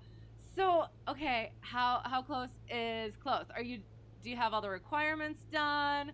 Are you like all proficient? You've practiced enough where you're good, set, and solid? Do you have it scheduled? You need 20 more hours of hood. Okay. Oh, yes. Is it, how much time do we need to get? I've already forgotten. So we're leaving. Oh shoot, no, there we go, sorry. Okay, I'm gonna try and land this quick. And I do mean try. I can sneak a peek. You need solo cross country and you're ready. Excellent. So that is the at least 50 nautical miles. And then 150 nautical miles in all. Watching that speed. We're gonna get back onto.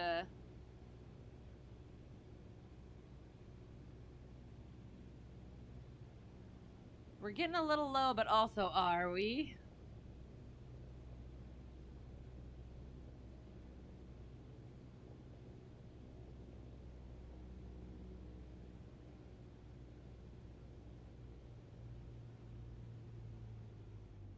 Oh, shoot.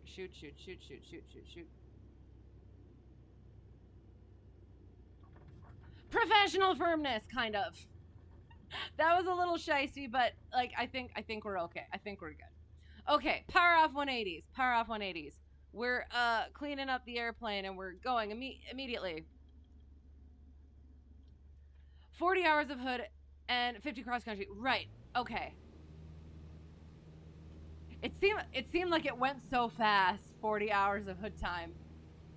But right, excellent. Where do I fly out of? Somewhere super secret. So I don't say where I fly out of. What I do say is it's out of a grass strip. That is a black hole at night. Pretty much. So yeah. How about you? If you're willing to share, I would be curious. Are you towered or untowered? And you, Georgetown, Texas, nice. Do you like it there? I would hope so. North Las Vegas? That sounds frightening. Is it frightening? That seems like it would be busy. All right, so we'll try 2, hopefully power off 180s, because hopefully I'll be able to just nail it and then prove it, and then I'll have to get to bed. 700, and then we turn. Did I clean up everything? Yes, I did. And the 1,000 footers are our mark this time. KGTU is okay. It used to be, right, it used to be uncontrolled. Has been towered for years now, and you miss uncontrolled. Yes. That's fair. But getting that experience is also really good. I'm such a baby with ATC. It's like, I don't want to bother anybody. And I don't want to mess anything up. And I've had nothing but good experiences with ATC. Granted, again, I don't use it that much because I'm a baby. But going commercial now, I do need to figure that out and do it.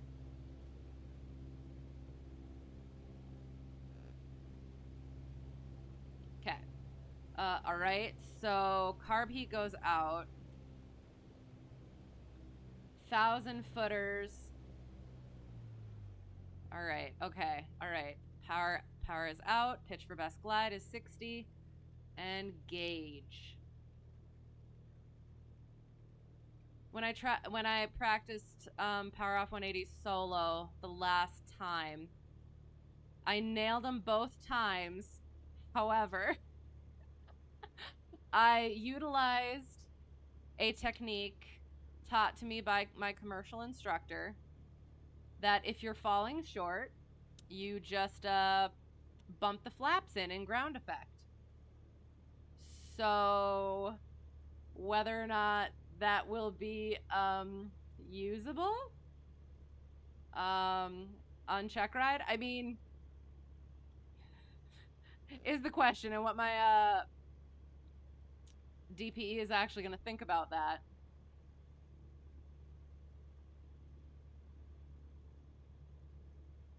I want to throw some flaps in, but like every time I do, I end up screwing it up. So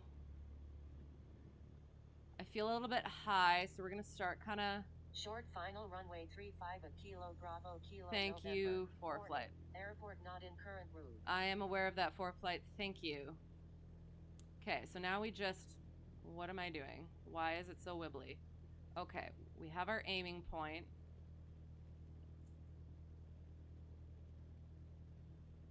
We're coming in a little bit fast, so I'm going to kind of get down a little bit, and then we just have to float it.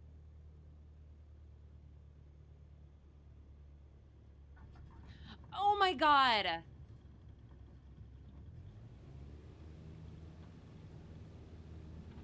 Sorry, my rudder pedals are funky. I completely frickin' had that. But I touched down too early. And I want to say it's because I don't have proper visual references, however. We're going to try it again. Okay. It is Class Bravo. You get used to it, I'm sure. Only thing, you're surrounded by mountains that you got to climb. I bet that's really, really good experience, though. Like, I don't have that experience. Mine's pretty it's pretty flat, and it's definitely, I fly to uncontrolled as much as possible, which is basically all the time. So being able to have that, and I avoid traffic as much as possible too. So like having the traffic, having the ATC, like the legit ATC Bravo stuff, plus mountains. That's all really great stuff to have, so that's awesome. You started your training at KSAT San Antonio. You don't need more tower experience. Well, that's good then. That's awesome, though. Oh, my training is going well. Thank you. It is. The one thing, there's been a wrench. The plane that I usually fly, that I was going to use for Checkride, that I've used for both my Checkrides, that I'm very familiar with. The windshield broke. The parts are back ordered. To a point where I might not be able to, if I want to get Checkride done at a certain time, I might have to use a different airplane. And I'm a nervous test taker as it is, so throwing that extra variable in there is just, I'm super nervous about it. I'm gonna try and get some experience and lessons and practice and all that, and knowledge. I gotta know all the things about that specific plane too for the oral. So yeah, that's been yeah. Altitude is your friend, yes. And crap, oh yes. Is it a different model? No, it's almost exactly the same. So mine is a K, 172K Skyhawk, 1970. And the one that I am going into, that I'm going to be using potentially, is an F model 1965 Skyhawk. So, but it's just one of those things when it comes to Checkride. There's things that I do over and over again, and then as soon as Checkride comes, I mess it up for whatever reason, because it's like the nerves and all of that. So just having practiced so much with that aircraft, the aircraft that I usually fly, and then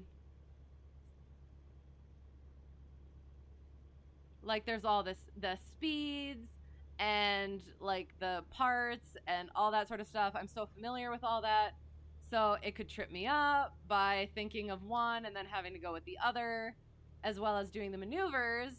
Like, I'm very familiar with the airplane there, and yeah, so it's just, again, adding a variable in that I wish I wasn't. Alas. I'll figure it out.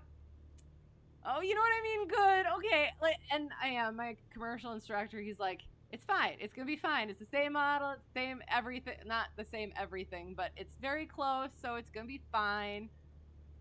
But it does. Even like the littlest things can throw you off, or at least they can throw me off. So, yeah, I'm just nervous about it. We're gonna glide a little bit more. It seems like we're sinking a little bit. How much wet if I don't want? 120. It used to be 90. Ugh. I think when I did my instrument rating, I might have to do the flap thing. We will see. We will see. I might have to. I could get on the center line. That would be good. Okay, so we're in ground effect, so we boop it, and then we boop it, and then we wait, and then we boop it. Oops, shoot, again, frick. Okay, hang on. You know what? We have to get at least one good one. We're gonna try one more time, and then I'm gonna have to call it. Have to get one proper one. Geez, you wish you had those prices. Oh yes, even though it is, it's more expensive than it used to be. I think it was because we had to get it. Well, fuel prices, but also for my instrument training, they had to go through getting the pitot static and the GPS updated and all that, so that probably added a bit more to it as well. Shot myself in the foot there, but it's all right. How much can I ask how much yours is? You remember when C-152 was only $40 an hour wet and Warrior was $75 an hour wet? Miss those days. Ah, oh, that would be so nice. Oh yes. It would make training just a wee bit cheaper. Just a wee bit. We're just gonna leave carb heat on, whatever. Okay, so we're at 700. We're gonna come around. We're gonna nail it one time. And also, the flap trick totally would have worked, either if I had done it right or just in general in real life.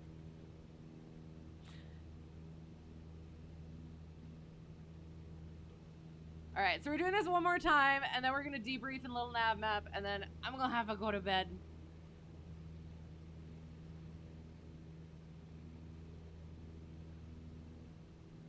So coming up in that 2000.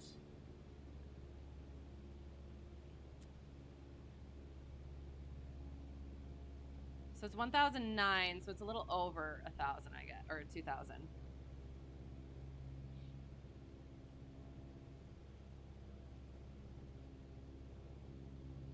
C-172N at 180 HP standard with G430 is 165 to 175. Ouch. Yes, that would add up quickly.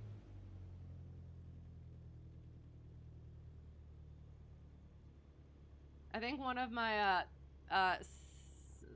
yeah, I was talking to somebody. I think they were another instructor, and they were like, if the price is more than the model number, there's something wrong. So if a 172 is worth more than 172, no. Okay, so we're gonna turn and then we're gonna gauge it. You know what? Get your... I do need to get better about my speed. Like, usually I nail it, but for some reason I have not been good with it. My steep spiral practice was horrible last week.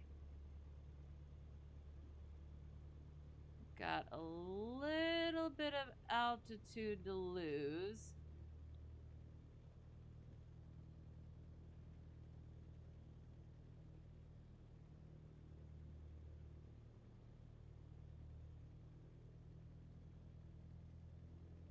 Don't want to lose too much, though. Get to our aiming point.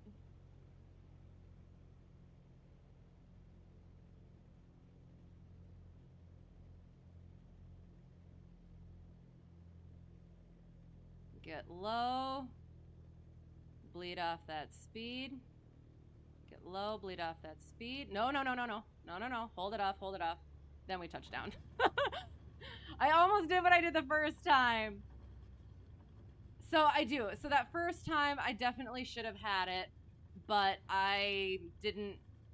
I wasn't looking at my references properly, so I thought that I wasn't as close to the ground as I was. And then right there, I did let myself get a little bit low. I don't think that I touched down. But yeah, so just getting low enough, bleeding off that air, and then just touching down. Yes, that was an ouch. You know, you went to the Midwest to get block hours doing your private because it was $60 cheaper. Right, exactly. And you do what you gotta do. I have no idea where we were. Hang on. Were we just right over here? Approaching runway 17. We're just gonna go over here, I guess. I have no idea where we were.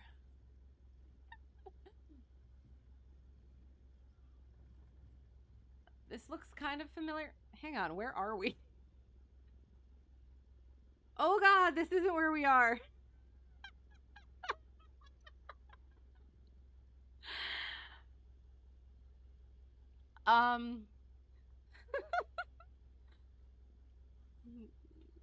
That's why I don't remember. Yeah, we're at the wrong airport, but we're gonna pretend that that didn't happen.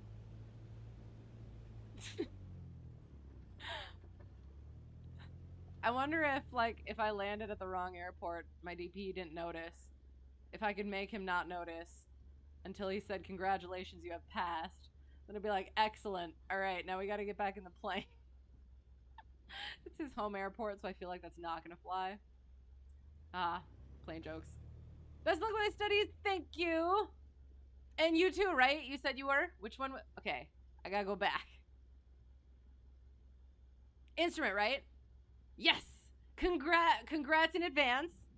And good luck. And yeah, it'll be fun having that one done. Oh, and wherever we are, traffic. Clear the runway. Flaps are up, carb heat's out, does the things. So we turn off all of the things.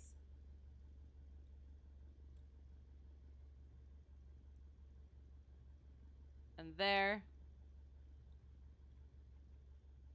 And lights all go off. Boop, ba-doop, ba-doop, ba-doop. Why were all those on when I did not ask for them? Oh, and then this needs to go off, technically. And then we mixture. Good night. Bye. And then we mags. And there. And then we continue. Because I have to do all of the things. Because this plane requires the things. So there is a 50% chance or some percentage of a chance that if you don't put that pitot cover on, you will get a blockage, a pitot blockage. And I actually had that happen in this aircraft. Control the space. So, oops. And it was not a fun time. So we remember all the time now. Okay. Oh, I'm gonna move this stuff. Okay. We're gonna get out of this. We're gonna go to the main menu. And then we're gonna debrief, do a little bit of debrief with some little nav map.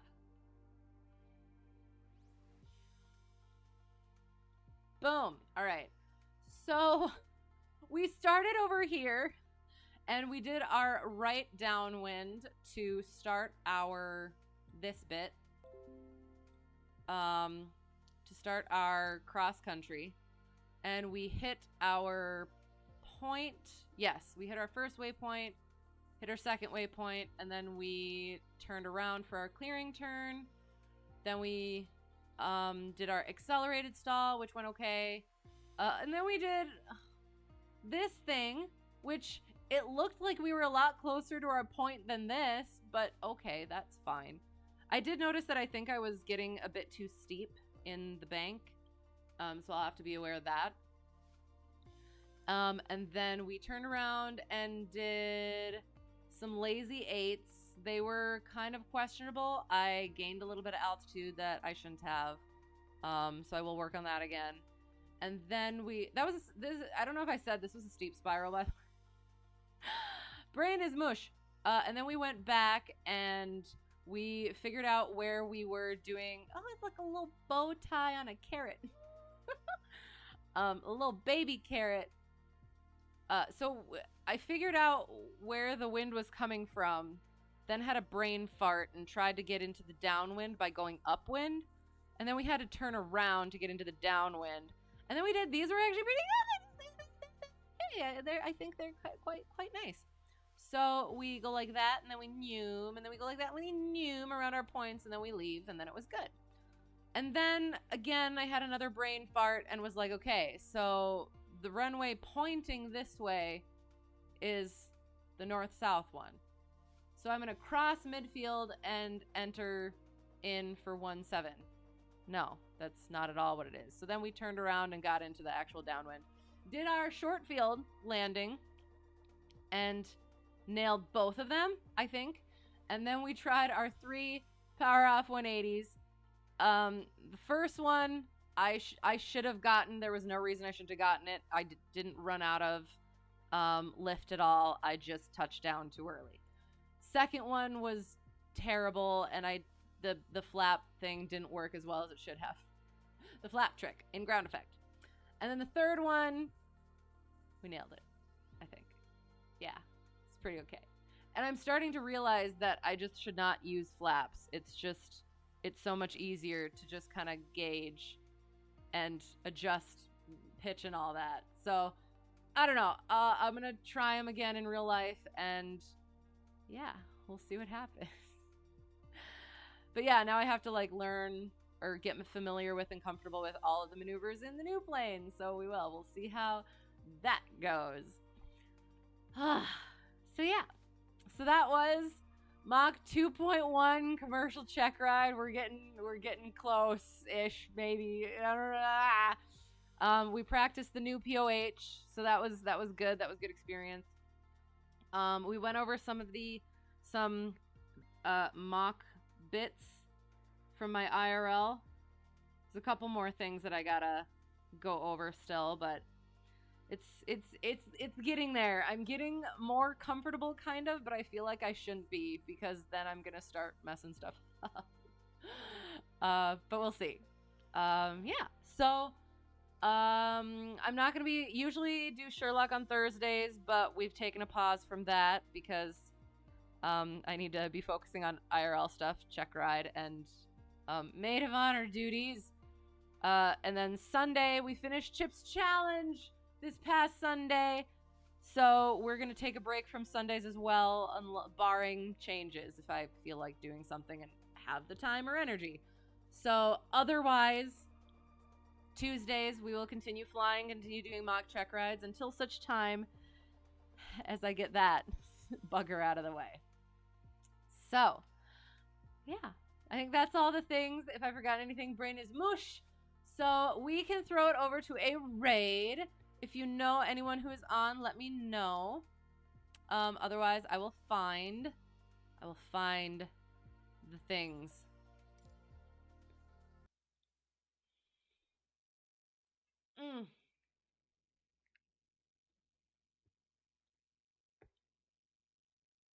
We shall spread that love. And I will be raiding and running. Cause yes, I need sleep.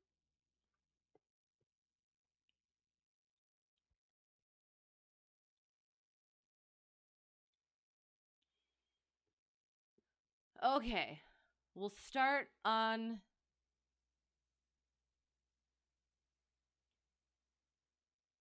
see if there's anybody new we can meet and have a good time with. We'll see what this is.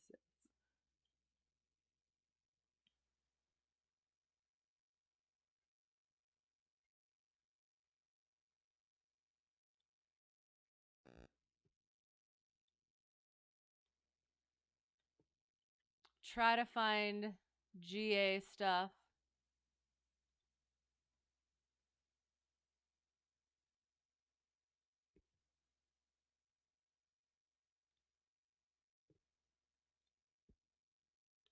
Because we like that low and slow.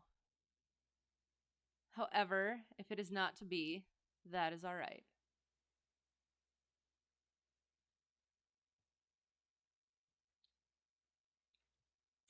Grace, thank you. See you again later. Sounds good. Take care. Waiting for raid. Yes, we are. We're figuring it out. And you too. Thank you. I appreciate you being here. I appreciate you all being here. Thank you for the raids, Stu222 and Sparky. Always good to see you guys. And thank you for the follows, for putting up with my shenanigans.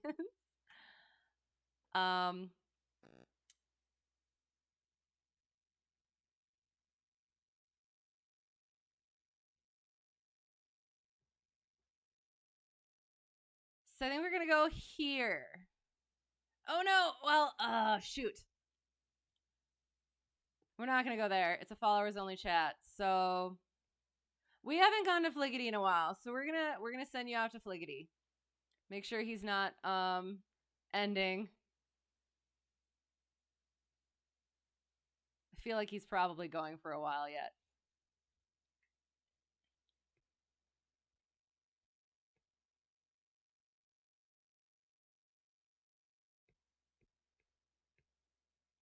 Yeah. We'll aim for that, and hopefully he doesn't go offline by the time that I get it all set up and get it to send you over there. Okay. So yeah, so to whoever got lost and found their way here or found their way back, thanks for being here. I really appreciate it. Have a great whatever it's gonna be for you. Hope to see you again soon. And yeah, so next time for me will be on Tuesday. We'll be flying some more. Otherwise, yeah, I'll see you around. Have a great week and all the good things.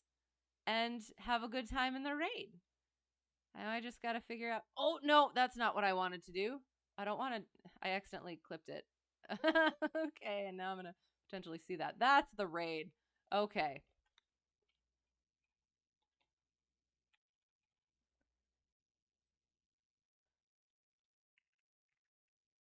So yeah. Sorry. Brain is mush. Oh no. He's raiding now too. Okay, hang on. Now we gotta go back to the drawing board. I'm sorry. I mean, do you guys mind going to a followers only chat? Otherwise, hang on.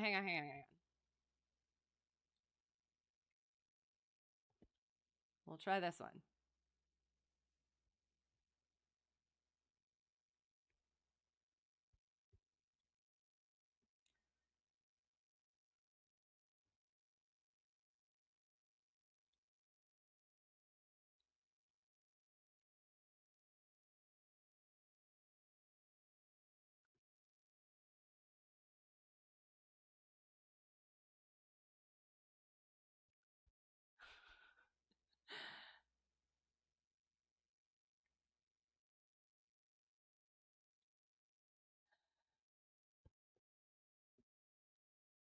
Gosh darn it.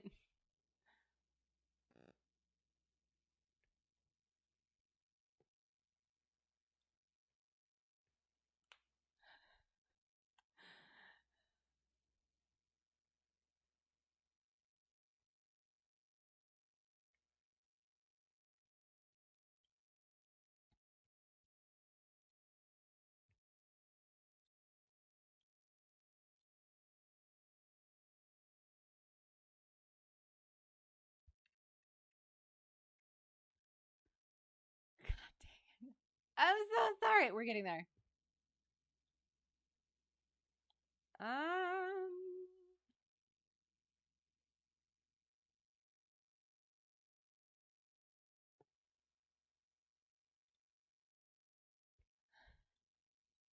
Reading is so much work this late at night. It is.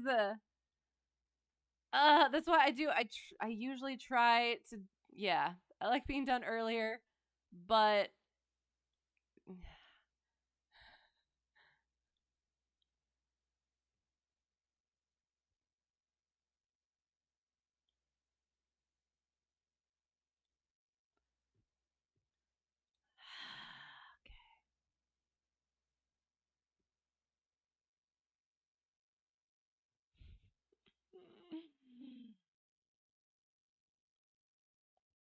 and it's all like big planes.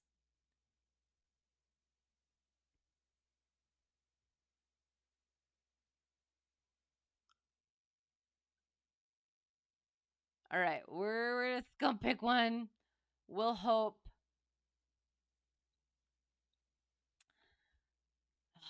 Stories are fine, but still,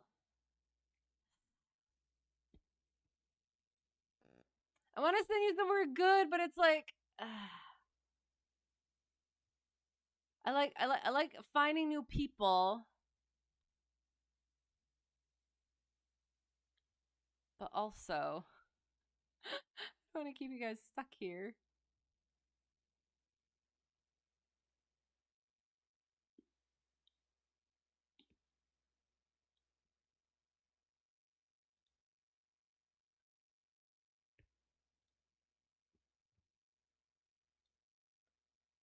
Okay, we're gonna try potentially.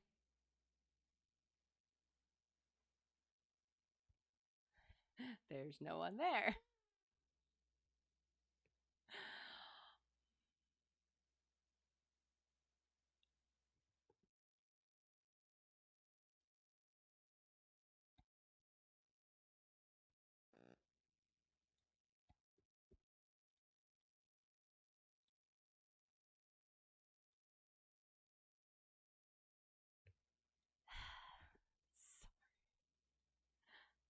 And there's so many that have followers only chat, and it's like I don't want to do followers only chat because then you.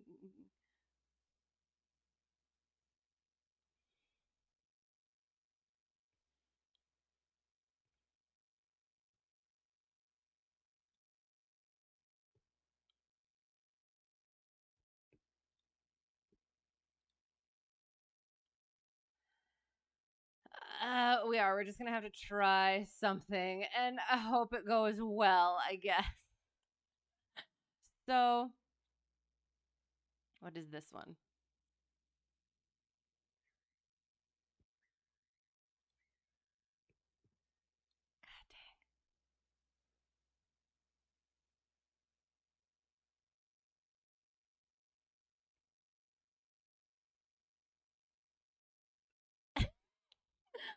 Oh.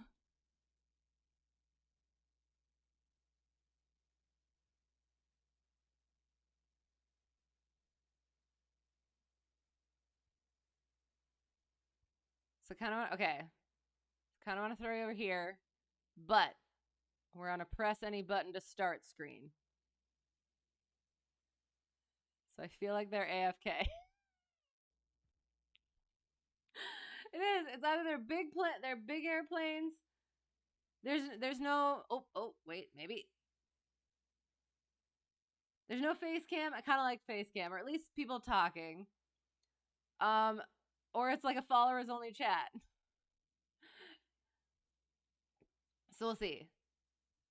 I think things are happening here. So maybe we'll start getting it set up.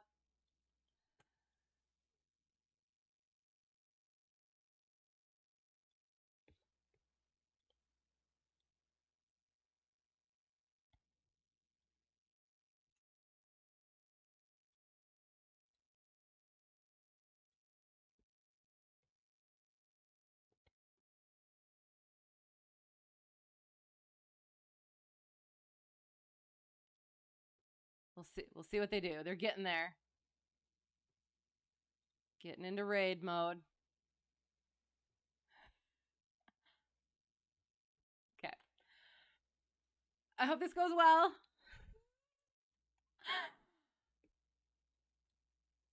It looks like they might be kind of new. So that could be fun. But I will have to raid and run. So yeah. Can't find any tonight other than followers only. Right. So they're looking through planes, so hopefully it goes well. If not, I'm sorry, but I think it will. I got a good feeling.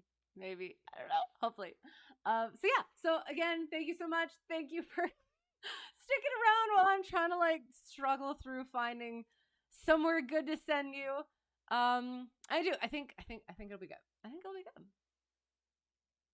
Finding something fun to fly, it looks like. So, all right, here we go. Have fun in the raid. And yeah, hope to see you again soon. All the good things. Thank you again. And bye.